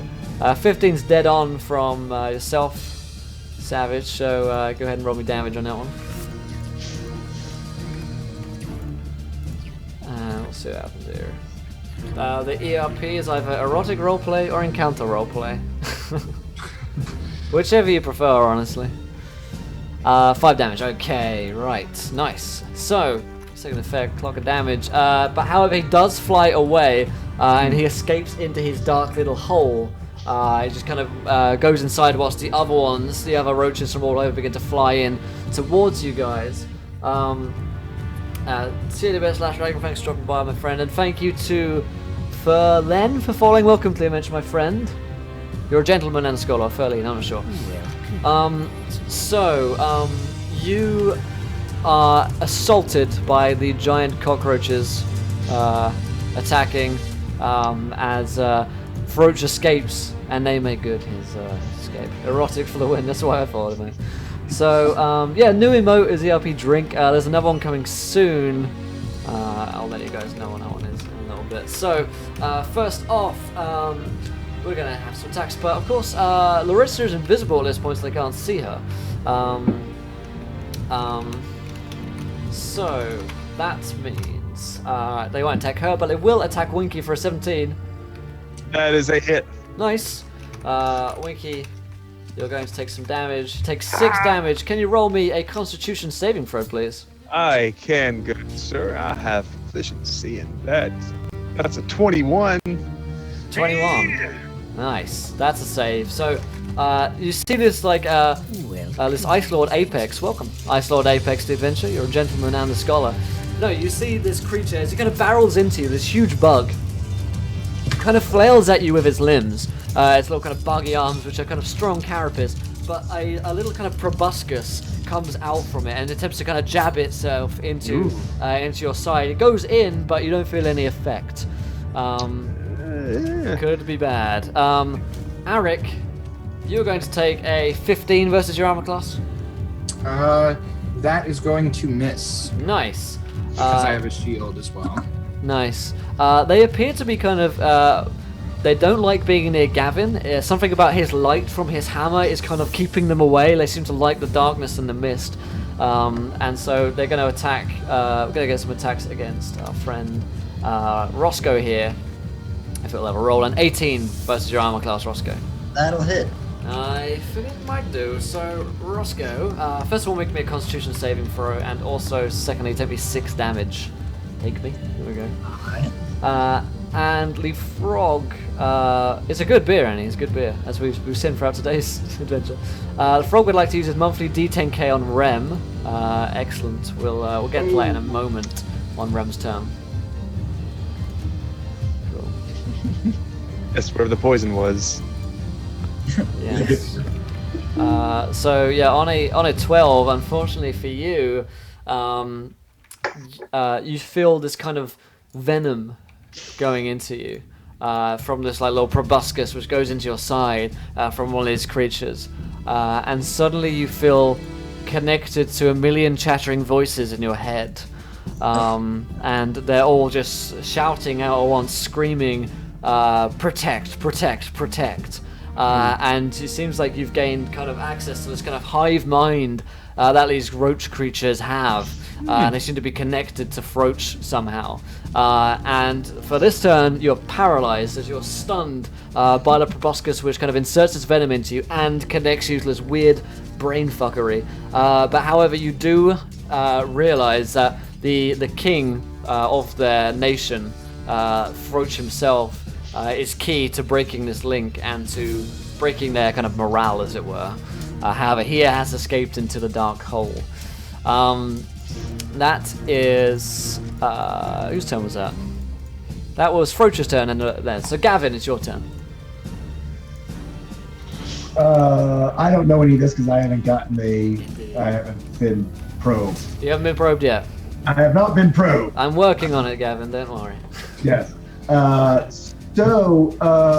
Are there two within 5 feet of each other that I can see? Sure, yeah. There are loads of them around. Then I am going to use my Reaper thing that comes with being a death cleric, and going to cast Chill Touch, and it actually targets 2 of them instead of just 1. So they each take. It's basically like casting 2 spells at the same time. Is how I read it. I can put up the description if you'd like me to. Sure, that'd be helpful for the stream, folks. That's going to take a second, but let me go ahead and roll it, and I'll put it up right now. Yeah, sure thing. Give it a roll. All right. Well, I rolled a 1, so I missed them. That is a natural 1 on Chill Touch. So, no luck whatsoever there. Yeah. It kind of just fizzles and dies. Yeah. That's my action, and that's my action. Okay then. So, that means that it is... Let me go here. Larissa's turn. Larissa. Hey. Hello, you're invisible. Yes, I am. And you have So- tentacle legs. Congratulations. So, am I still kind of like in the middle of all this fighting? Definitely. I mean, you're invisible at this point, so none of them have attacked you. You've probably been kind of dodging roaches coming your way who have been inadvertently kind of coming towards you, but none have spotted you yet. Okay, so since they don't like light very much, I am going to cast light as well. I'm going to drop my invisibility and cast light, and kind of shine it in the middle of all of my friends here and see if I can get the roaches away from them. Sure. Okay. So you're going to cast another. Okay, so I tell you what. Roll me an Arcana check. We're going to see the power of this light, because I imagine you're putting more into it than just, oh, this is a fucking cantrip, So if you want to scare away some roaches, you got to do it right. 20 plus. Yeah, we're on the twatters, guys. So, 18. Nice. So you cast this with a strong. So who did you center it on? I kind of want to center it like the center of all my friends, so I can try and see if I can get the roaches to go away from them. Sure. Yeah. Okay. So you kind of send this burning light in the middle of the darkness where your friends are fighting against these roaches, and you see they kind of cast out with a brilliant radiance actually, which does indeed deter many of the kind of weaker roaches away. Of course, the strongest ones can't be deterred so easily and are just protect and still attacking. But you do see several of them scatter away back into the forest away from your friends, so it seems to have quite a good effect. Okay, anything else your turn? Yeah. Okay. Arik, it's your turn then. Okay, and who has the most on them at the moment? So Gavin, Are they all they going appear to be getting away from Gavin because of the light. So probably yourself and Winky, really, and Roscoe. It's hard to tell because like you're in a bit of a maelstrom right now. Okay. Well then, I will go ahead and cast I'll use my Bardic Inspiration on Binky, which he can use to his armor class damage or attack roll. Yes. And then I'll just start swinging my whip around at everybody. Well, not everybody, all the cockroaches. Anything with more than 2 legs, except for her. Sure. No. Thanks. I mean, yeah, she is visible now, actually, because you cast. Invisible. Yeah, you're visible now, so you see her coming out. So she hasn't abandoned you yet. Burn the trees, longer lasting night. There you go. Casting a large on a ferret. For whatever reason, they seem to love roaches. Did not know they infested. Pro tip right there for real life. Get a ferret.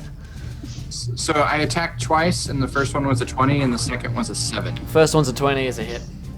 All right. A fine hit. Oh. For 4 points. Excellent. So, you kind of swing around, you cut like a few legs off one of these big roaches, it scatters away. Okay, that's top of round 2. Roscoe, it's your turn. So am I no longer paralyzed, or do I have to roll for that? You can roll me a Constitution saving throw to wear off the effects. Are you a stout halfling or a lightfoot? I'm a stout halfling. You might get an advantage against poison saves. Some stout. It's in my class. It's in my little.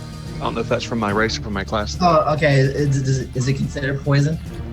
Yes. Okay. Well, I don't think I need to roll again. That's a 22. So yeah, you save, and you have clarity again. The voices go. All right, I'm going to tell the party that that we need to attack the large one to get the rest of them to stop. And then Attack me! the large roach.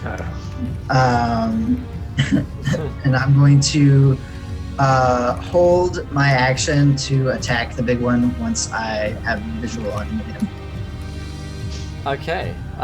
So you're going down into the deep dark hole, right? Sure. Sure. Excellent. So you begin to go down. We'll get to you back next. We'll get back to you next turn. You kind of dive into the hole. We see Roscoe go inside. Yeah, good luck with your cat there, Bramos. That is Roscoe's turn. Takes it to Winky. I need to make a wild magic roll, don't I? You do. A D10,000, please, from the frog. Here's the wild magic. Oh, wait, oh, never mind that. I did the wrong thing. 1D. No worries. I forgot to put the 1D. 4075. Nice. And thank you to Mustafa Muhammad for following. Welcome to the adventure, my friend. You're a gentleman and a scholar. I'll tell you what we're going to do as well. Whilst I get to that roll, we did have 20 retweets. We're over 20 retweets. So underneath this line here in the chat, we're going to have another viewer decision, guys. We keep nailing them today. So what could happen next? Will there be more roaches going to attack them? Do they all become proboscised and become part of the cockroach nation? You decide what's down in the dark hole. All of these things are possible ideas for a viewer decision. So throw out your ideas in the chat. The most popular decision will happen, and I'll get to that in a second. So, Rem, what did you roll again, mate? 4075. 4075 is... Oh, okay. Next weapon to wound target must save or shrink by 45%. No, 5d10 plus 45%. So I can like shrink something if I hit it? No, the next thing to hit you, basically. Oh god. So, no.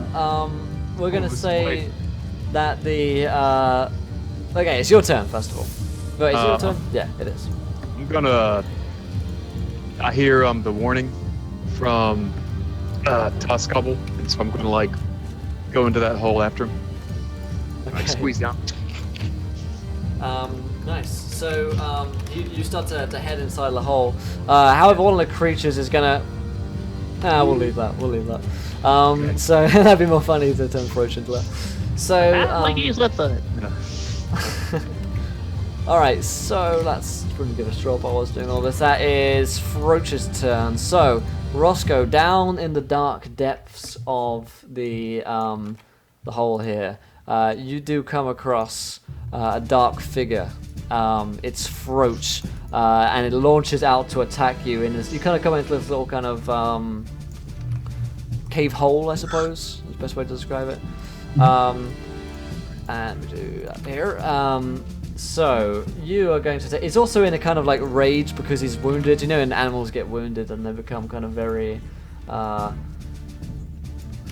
defensive and aggressive at the same time. So you're going to take a 17 and an 11 versus your armor class. 17 hits. All right, you're going to take 15 damage. Should have been +3. And roll me a Constitution saving throw to escape the proboscis of doom. Alright. Okay. Some good ideas here, guys. 16. Got 6 ideas thus far. I have another 4, and then we'll cap out of that. So that's Roach's turn, and Arik is still fighting the other roaches up above, as is Gavin. So they're going to take some attacks. So Arik, you're going to take a 19 and a 21 versus your armor class. Those both hit. Nice. So you take a total of 8 damage. Well, minimum damage there, and 2 Constitution saving throws.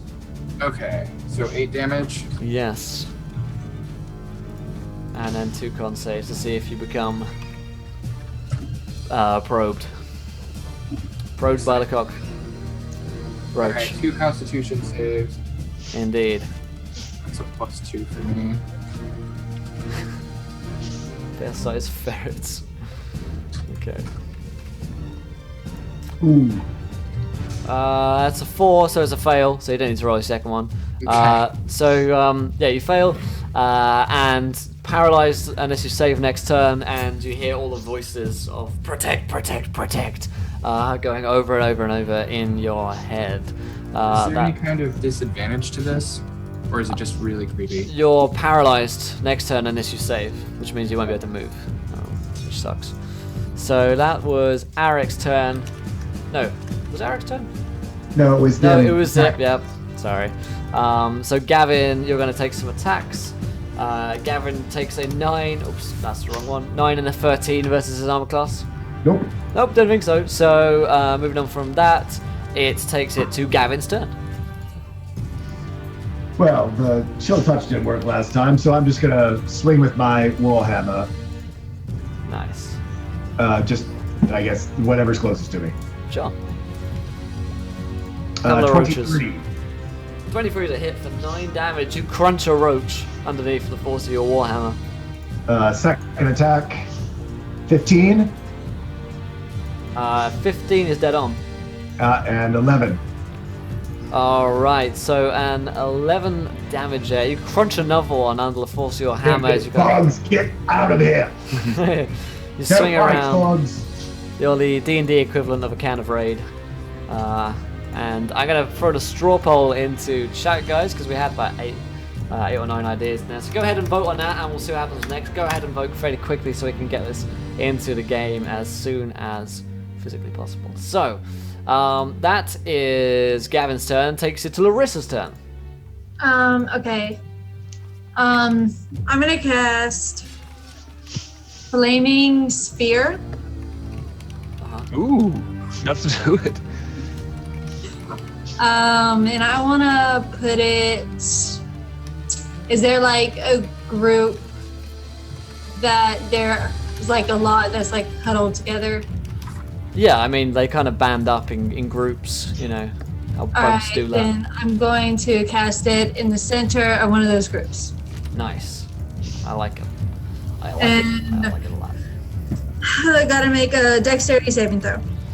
Alright then, so dex save. These creatures are actually fairly dexterous despite their size. So that's nat 1. However, he says boasting about how good his monsters are, and then they roll nat 1. So that is not so great. So they fail. So what happens? Okay, 2d6 damage. Yeah. Fire damage. Flee it so. So 6 damage. 6 damage, okay. And every time they start their turn within 5 feet of that sphere, they have to roll another dex saving throw or risk taking more damage. Awesome. So you kind of burn a bunch of them as they kind of just get away, and then some of them stay in the circle to attack still. Anything else your turn, Larissa, or? No, it also sheds bright light and 20-foot radius. That is important because a lot of them just scurry away from that. Let's do here. Arik. So Arik, is your turn. Constitution saving throw to move. Yeah, indeed, yeah. I'm afraid so. Hey. That's the save. Okay. I have an ability called Counter Charm, which lets me play my instrument to disrupt mind-influencing effects, and I can keep playing it. Would that apply here? Sure. Or do I feel like if I got bitten again, am I like immune to it for so long, or wouldn't know? Sure. Yeah. In that case, if you trigger that, we'll say that you're immune to that from now on. If your kind of mind-altering effects, you've got control over it now. Seeing as you have like once defeated it as well, it's easy to do it the second time, and so on and so. So. Okay. So then I probably won't need to do the Counter Charm. In which case, so how deep into the cave did they go? Are they like? I mean, they've disappeared at this point. They've disappeared into the cave. Yeah. Oh, crud. So that just leaves us halflings and a tiefling out here. Yeah. I It mean, happens up there. you're doing okay, but there's a lot of them. There are a lot of them. How much is the sphere holding them all? A fair amount, honestly. Yeah. The sphere's doing good work. In which case, I will kind of like gesture for everybody to kind of gather towards the light, I suppose. And I'm going to cast Heroism at a 3rd level spell, so that the 3 of us each are immune to being frightened, and we'll each get 4 temporary hit points at the beginning of each of our turns for the next 10 turns. Cool. That's pretty cool. All right. Room to mark that one down. So A resplendent thanks so offering. much to the Frog, who donates £25, a D69 for every player. Sorry I can't watch the next few days. I'm in Prague. Oh, dude, Prague sounds sweet. Good. Nice. Sounds awesome, dude. So this is the birthday table, which is a D69. So if each of you could roll me 1 D69, and we'll see what happens there. Thanks so much, Frog. Always very generous, my friend. Have a good time in Prague. You have to tell us what it's like when you get back. Let me consult the Oracle table here. Alright. So, let's see what's happening today. So, what did you roll? Let's just do, Rem, what did you get here? I got a 24. Okay, a 24 reads, you gain the Silver Maple Leaf. Oh my god. A simple, fine silver maple leaf taken from the rabid north. When the leaf is eaten by the player, the next question they must ask of anyone must be, sure. Oh, So I like this. This is the Mitch joke. This is the Midge joke, yes. Okay, what about you, Gavin? What did you roll? 22. A 22, nice and close. You gain Grandma's knitted hat and mittens. An itchy, rough woolen hat with a large pom-pom on top and matching mittens with a string connecting them together. When worn, the player may rub his woolen gloves together to create a static, electric version of Thunderwave. What? Don't make Oh, me that's cry. awesome. That's Gavin, low. that's pretty badass. All right, Arik, what did you roll? I rolled a 32. 32 reads Sentient Oven Glove of Glory. This is one of my favorite ones. A thick mitten-style glove has eyes and teeth sewn onto them. When worn to its wearer, it refuses to let go. It speaks and gives its opinion often in Fletcher's voice. When worn, it makes the wearer's hand immune to any damage and gives +1 AC. Well, it'd be hysterical if Tall Squaw got that on his decrepit hand. On his little hand, yeah. Oh man. Okay, Larissa, what did you roll? 54. 54 reads, The Mirror of the Narcissist. This fragile bone mirror has hundreds of carved eyes around the bezel. Whenever you can see yourself in the mirror, you have advantage. It's pretty badass. That's nice. Yeah, that's about it. So she's gotten used to her new appearance. Yeah. oh god. We'll get to that in a second. Thanks so much, Refix. It's £10. He says, let's have 2 more wild surges. We'll get to that in a second. Let me just do Roscoe's one here. So, Roscoe, what did you roll, buddy? I also got a 54. Did you get a... I'll tell you what. Why don't you re-roll just for the fun of seeing that one? We'll see. We'll see what we get. You can just do the up arrow. Should do the same thing. There you go. 49. You get the. Oh, this is a good one. You get the Mithril Combat Hammer, a huge hammer with a sigil depicting a running man. You receive a large +3 warhammer and are proficient with it. However, while wielding it, you could feel compelled to only talk in rhymes. Which is the same hammer Josh has on Lost Mine of Fandelvernight. So that's pretty funny. Okay, so Refix donates £10. He says 2 more Wild Magic Surges to whoever is up for it. Who wants a Wild Magic Surge? Gavin will go. Alright, so Gavin wants one, so roll me a D10K. Anyone else? I'll I do already it. had one. I'm good. Alright, okay, so Arik, you want to do it? It was 1D1000. 1D10,000. 10,000. 10,000. Thanks, Refix. 736 for Gavin. Wow. Nice. 736, let me bring it up. Exclamation point. Wild Magic. There we go. And we'll see what this is. 736, yeah? Yeah, 736. It is... Caster dies if he slays a zombie in the next 1d6 days. So this is Gavin. When it refers to caster, it refers to like target. So Gavin dies if he slays a zombie in the next 1d6 days. Gavin, can you roll me 1d6? 4 days. 4 days. So 4 days. if in the next 4 days Gavin encounters a zombie and he kills it, he will die for some reason. Run the place with a lot of dead people, Gavin. Yeah. So 5361 from Arik. Oops, reads 5361 all the way up here. Is 5361. Target can subsist on water, but must drink 10 gallons per day. That'd be great if. I was gonna say, you guys have your water curse. Yeah. That's the opposite of Larissa's curse.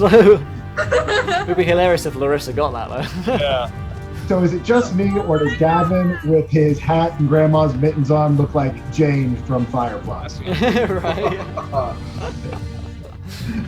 So Okay, now I've got a nice mitten to cover my skeletal hand. This is great. So Christmas ever. yeah, you're doing pretty good. All right. So, however, things are looking rough, Lepi. I forgot whose turn it was just then. We had Gavin, we had Larissa, we had Arik. Maybe it's top of the round. Maybe it's Roscoe's turn. Unless anyone else remembers. No. Okay. Then we'll say it's top of the round is Roscoe's I turn. don't think I'm towards the bottom. I don't think I ever attacked. Okay. Then we'll say it's Gavin's turn. Yeah, Then. because I've only killed those 2 from way back. Okay. Gavin's turn. Well, I'm gonna try to Savage kill. went last. I'm looking at the rolls, so Savage was last. Oh, Savage was last. It was So. Gavin, GM, Jeanette, Savage. Okay. Oh, so in that case, you did go, Gavin. Maybe you just missed. Maybe we skipped you? Did we skip? 15, yeah. Winky. Then we're doing the D69. So it was Yeah. Savage.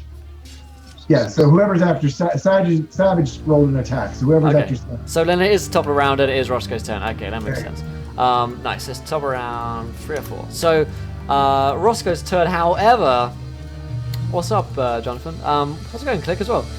No worries, Frog. Have safe travels, my friend, and enjoy. So that is going to be. Oh yeah, we're going to bring in a wild magic. Straw poll. Viewer decision. So for 20 retweets, the winning vote is Drunk Dragon Saves Us. Roscoe, you see as your friends are being kind of attacked by these giant creatures, that suddenly you hear going in, and this same drunk dragon comes in and just pours poison breath down upon hundreds of these roaches and just tears up the forest with its breath. And begins to kind of destroy them, and they scatter as they see the dragon, somewhat more sober than before, but still rather drunk. coming into this area here, saving you from most of them. So at this point, you guys who are outside, go ahead, Gavin. Was that totally cheating? Because that was mine. No, that's fine. So I'm you, looking for it. I dig it. I wanted to get the dragon back anyway. So yeah, you guys are kind of clear in this area. The other roaches have kind of dispersed, and there's only Froach left down in the big dark hole left. So Roscoe, it's your turn, and you are fighting Froach at this point. Okay. As I see that happen, I will look at the dragon and say, "Praise you, dragon! To you I raise my flagon." Excellent rhyming. I must speak in rhyme now.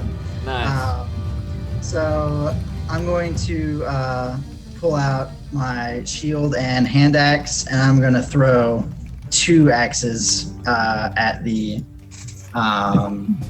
roach. But first, I'm going to actually do my second wind and heal a little bit. Okay, good idea. So you heal up for 12. All right. You also get 4 from the heroism. Yes, I have that down as well.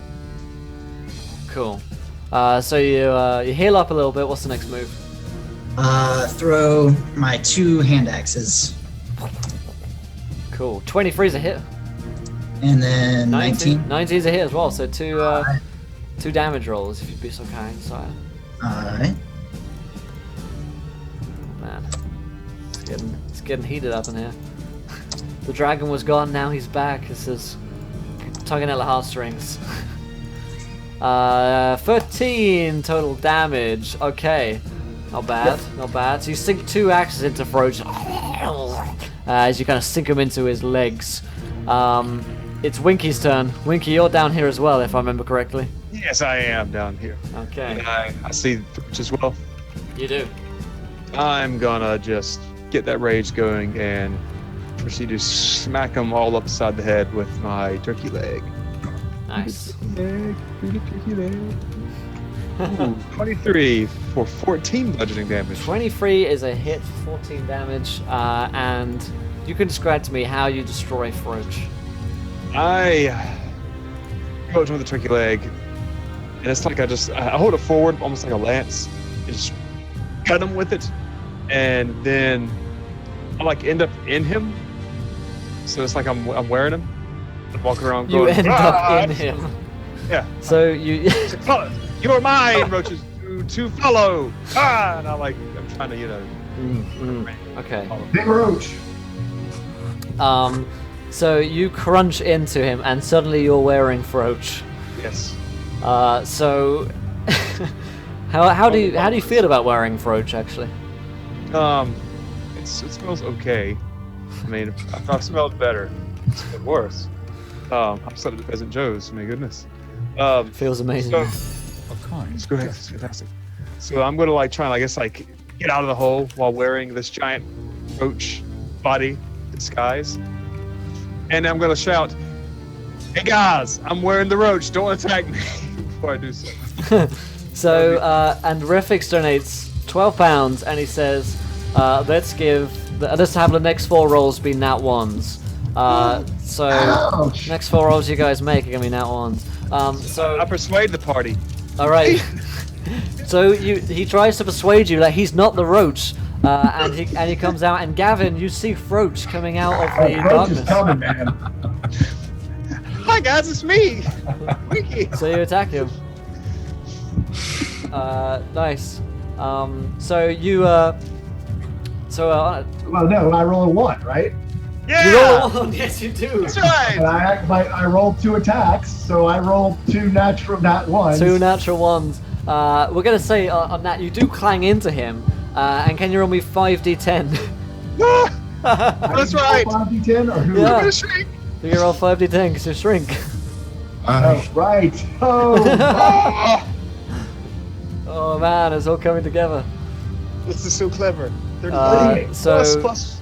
you shrink, but it's like we'll just say you shrink by 38%. what was it? It 45 was that plus plus something 38, else. 45 plus the 5d10. So Yeah, so- 78, no, 80, 83? 83%. 83% shrinking. Oh my god. What's my stats? So Gavin like swings in, realizes too late that it's Winky, collides with him, and just kind of like begins to shrink down to much smaller his size. How tall were you in inches? I was 3'6", so I was 42 inches. 15% of that. Let me get my calculator. Yeah, I'm doing this. I'm doing it right now. So Yeah, you're about 6 inches high. Yeah, 6 inches tall. I was Nice. 180 pounds. So we have a little Gavin here. Wait, I shrink or he shrinks? Let me read it. Real quick. It's either he shrinks or you shrink. I believe it is actually Gavin. Oh, if it's I me, thought then it was- we're I gonna thought it do was that's a whole different thing. Like the target of the spell, and I was the target of it. Wasn't that it? It said no. It did read next attack on caster. So next thing to hit the caster shrinks. Shrinks the caster, shrinks the attacker.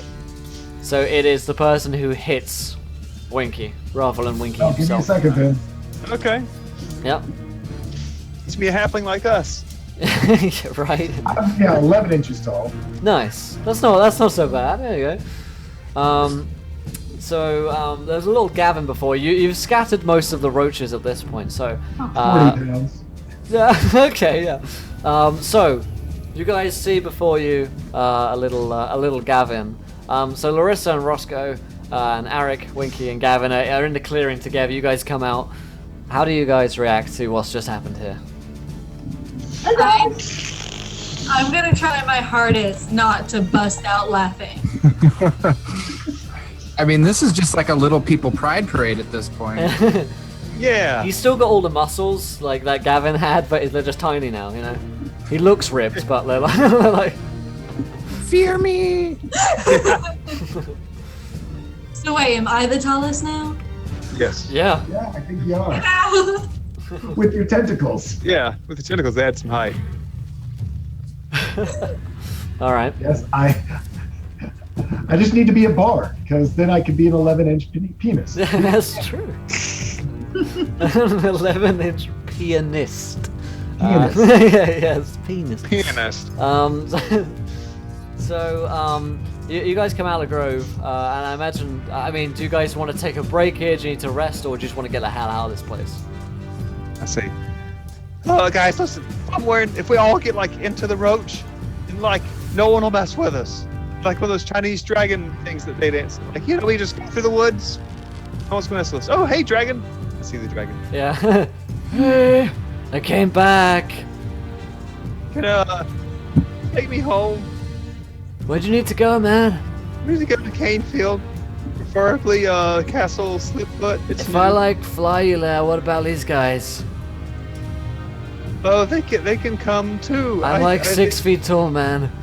Oh, how about you just lead us You there? can take me now. I could Yeah, take you the take little it. guy. We're all pretty short. Except for her.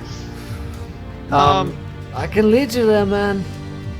Okay, well, I'm staying in this roach outfit so people don't bug me. Get it? And he starts.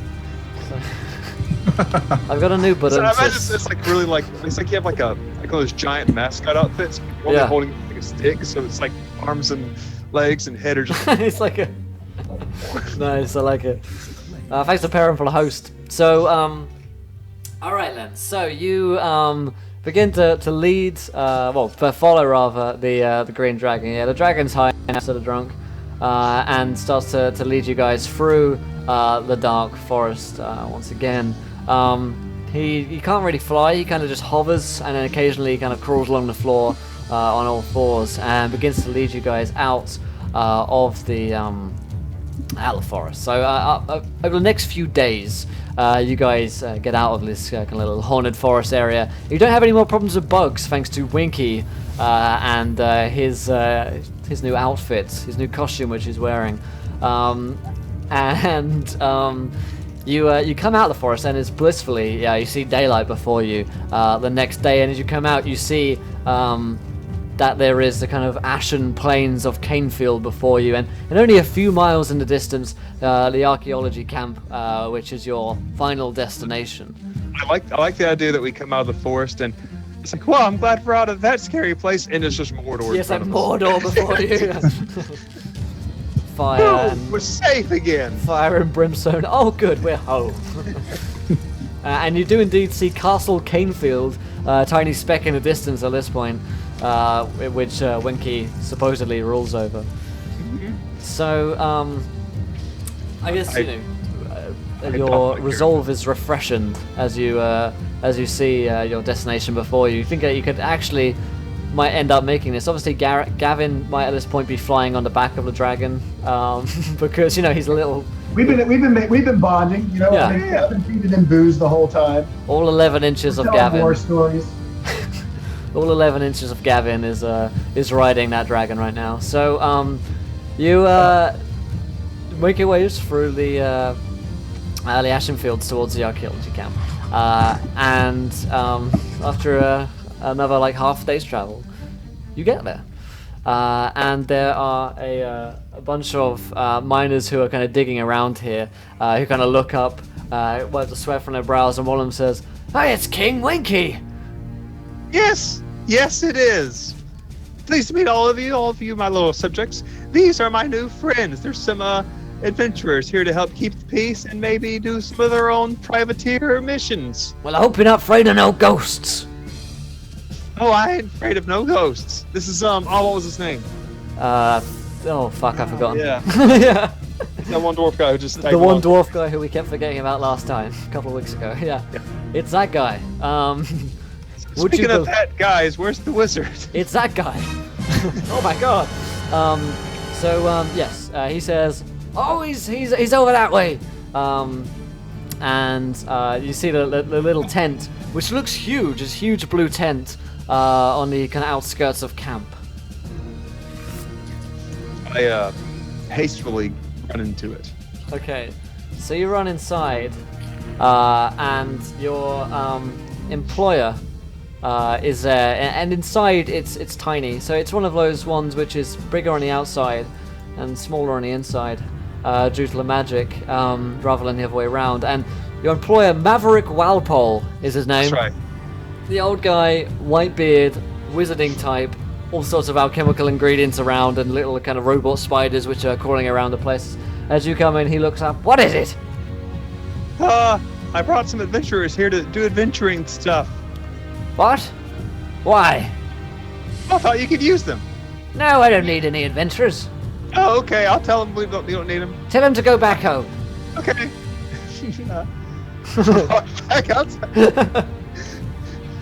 Don't get out, no. So, what's up? What's up, guys? How y'all doing? Y'all okay? Did we hear him say that? Hear him say what?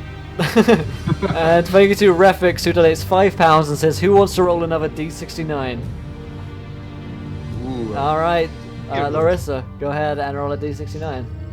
Thanks so much, Refix, for the support, dude. Appreciate that. There you go, we'll see what this happens next to Larissa. 56. 56, okay. Let me go all the way back up here.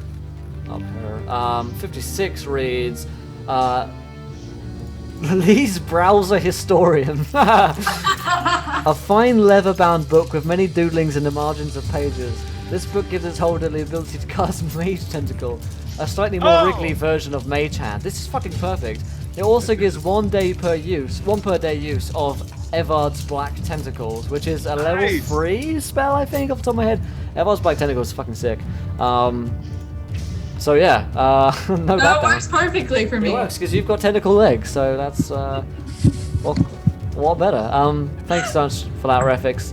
So Are we sure this is a tiefling? you yeah, not so much anymore.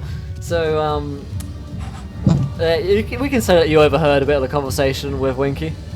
Well, going home is not really an option for me. He kind of looks around. Because once again, Walpole pokes his head out. Driselda said she wants you. Oh, that's right, she did. Well, in that case, Oh yes, my wife. Yes, yeah. That's her name. Oh yes, He's my gonna, wife, whose name I definitely remember. Will all of you please find some other business to do except the dragon? Will you please come with me and I eat the leaf? I go where the dragon goes. You eat the leaf, and then so the leaf, the kind of magic within it means that whoever answers that question has to say sure. Look at the dragon. Oh, they said to the dragon. Yeah, I'll say it to kind of like everybody and the dragon, but if it's only one person, then the dragon. Yeah, we'll say it to all of them. So Okay. everyone says sure, and then they're like, "Why did we say that?" And the dragon says, "Sure, man." Yes. I'm gonna go see my wife, dragon. And I'm like, So- I imagine like I go like hop on him, but he can't come anywhere because it's just a pet halfling. Right.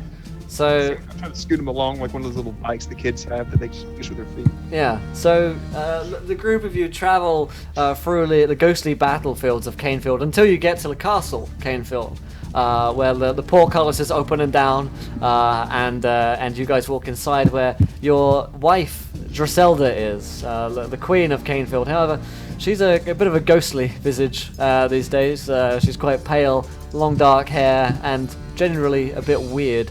And she says, "Welcome home, husband." Oh yes, it's nice to meet you. Oh, don't worry about the paladin. If he messes with you, he's gonna die. She looks, "I sense a darkness within him." Well, maybe it'll get bigger. Who knows? Maybe the handle will progress. "He is so small." Yeah. Isn't he? She looks to Gavin and says, "What kind of creature are you?" Gavin Fjordhammer, nice to meet you. She takes a finger for you to shake. "Ah, nice to meet you, and your tentacled friend here." Hi. "I love what you're doing down there."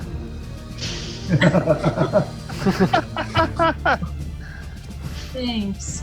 It puts the ectoplasm on the skin It's and that gets man's the fault, and I point to Winky. I shrug. You know, adventuring mishaps. Oh, this is a dragon. We found him. Hey, wife. He's been smoking more of the ganj. He is a green dragon after all. So and it's 420. So she says, "Welcome all. Would you all like to stay here? I'm sure we can find some work for you all. You look like the adventuring kinds, and husband, there's been much trouble around the castle of late, which these guys could no doubt help us with." Oh yeah, I'm sure we can find some use for them. Ain't that right, guys? And I do like wait for their response. All right, guys. Yeah. I suppose I will have the time, since I can only now speak in rhymes. Sure. Fascinating. Sure. Anyone that'll have me. Excellent. And you, O tentacled one. Sure. If you can help me get rid of this curse that I have, that Winky's lovely potion did to me. I think it's quite befitting on her. I think- Look at yourself in your mirror. I really think it suits you.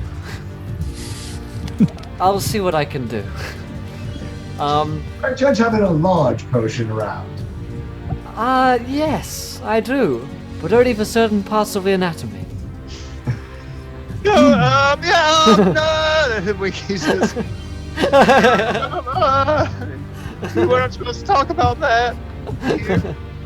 So, as we kind of let the camera just kind of pans out of the castle and leaves you guys trapped inside Castle Cainfield with the rather wonderful Winky and Driselda, King and Queen of Cainfield, and you guys wondering what on earth you signed up for. Kind of fades out over the volcano, and that is where we'll wrap up tonight's session of the Carnage at Cainfield. It was rather chaotic today, and we got through a lot. Actually. Chaotic Carnage. Yeah, indeed, yeah.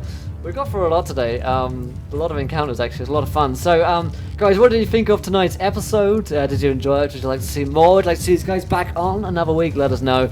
I'm sure you would. So, whilst this show is over, I'm actually doing an extra hour today. So don't go anywhere. I'm going to go on a quick 10-minute break, and then I'll be back with Mike from Sly Flourish. I don't know if you guys read many D&D blogs, but Mike's got a great D&D blog. and we're going to be doing some D&D advice, questions, Q&A, that sort of stuff. So if you have any questions about D&D, if you're a new player maybe, then drop along and feel free to ask anything to us. Between us, we've got far too much time invested into Dungeons & Dragons. But let's go around, see what you guys think, and if you've got any projects that you want to shout out, then feel free to plug them, put links in chat, and stuff like that. So let's start with Rem. Yes. Howdy, folks. It's Rem, the writer and editor and whatever kind of stuff for Encounter Roleplay. I really like playing this little adventure with Winky. He's a lot of fun. Lots of hijinks. I write modules for D&D. I'll get a link to that real quick. We have them posted on the ERP website. There's so many browser tabs open. Jeez. So there's that. Actually, I got a brand new one that came out that's suitable for 10th level adventurers, and if you want to put them in the Arctic, then it's perfect for you. Nice. Other than that, I've been playing D&D for about 12 years-ish, and I'm having a blast with it. Awesome. Savage, your thoughts? And any, I don't have any major plugs or anything like that. If you want to follow me on Twitter, it's @savage_wing. I've just been playing D&D since it's probably been about somewhere between 6 to 8 years. I learned with like 3.5 and 3.x, but I really like 3.5. I think it's really good for bringing people into the game who are new. I've used it to teach like 4 or 5 different people in my apartment building, and it's pretty awesome. Nice. Awesome. Cool. So let's go to Gavin. Tall scorer. I just believe you are Gavin so much now. Yeah, you can follow me on @TallSkull in Twitter. I am working on. I'm a huge Critical Role fan. What a great time today! Actually, thank you, Will, for bringing the chaos to the table. And I am a huge Critical Role fan, and currently working on putting together a alternate version of Asira, which is the continent that Vasselheim is on, to run some campaigns on this fall.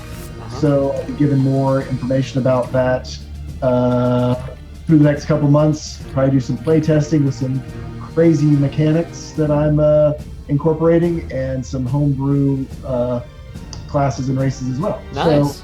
So look for that in the fall, and hopefully see me some more on here, because it's been a blast. Yeah, it's been a blast having you recently, man. Awesome.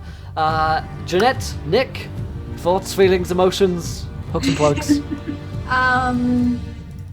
We don't have a stream or anything, but you can go follow me on my Twitter. It's @jcruz863. We do have a D&D group. I've been trying to convince them for us to start streaming our D&D group. Nice. But we got into D&D from Critical Role as well. We've been Nice. for Awesome. about 6 months, but it's awesome. Awesome. Cool. Drop a link in the chat for the Twitter so people can go and just click on it and follow. It might be easier. Yeah, other than that, guys, like I say, I'm going to be on for an extra hour, so don't go anywhere. I'll be on a quick 10-minute break, and I'll be back with Mike from Sly Flourish to talk about some D&D, Q&A, stuff like that. So if you have any questions about today's episode, or about D&D in general, how to find a game, how to get started, how to play, anything at all, simple questions are welcome, as well as more complex ones. So go ahead and feel free to ask them, and we'll be back in a few moments. So thank you guys again for joining me. Thanks to Savage, Rem, Tall Squirrel, Jeanette, and Nick for joining me. I do appreciate you guys coming along, and I look forward to seeing you guys again in the future. But other than that, guys, like I say, back in 10 minutes. Thanks for watching. We'll see you in a little bit. Everybody wave. Bye.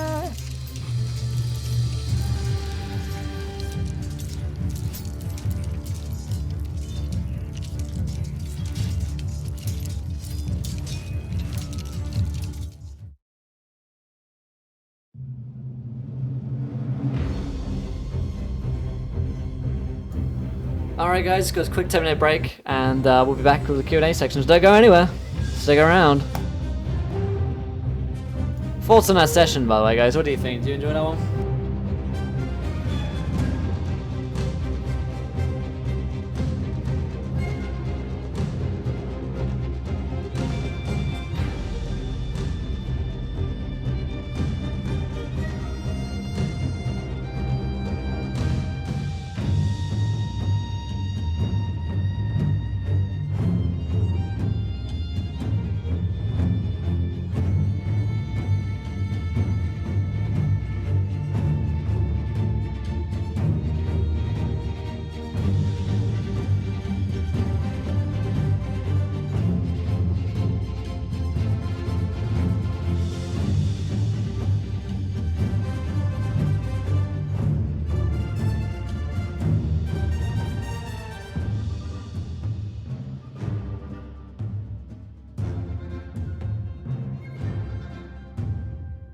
Alright guys, I shall tweet for y'all, so we're gonna have another tweet for this one. My simple question is, why are there less buns in a bag of hot dogs? I have no idea, Mud Bobby. They force you to buy more buns? Wow, that's a scam. That is a scam. Marin.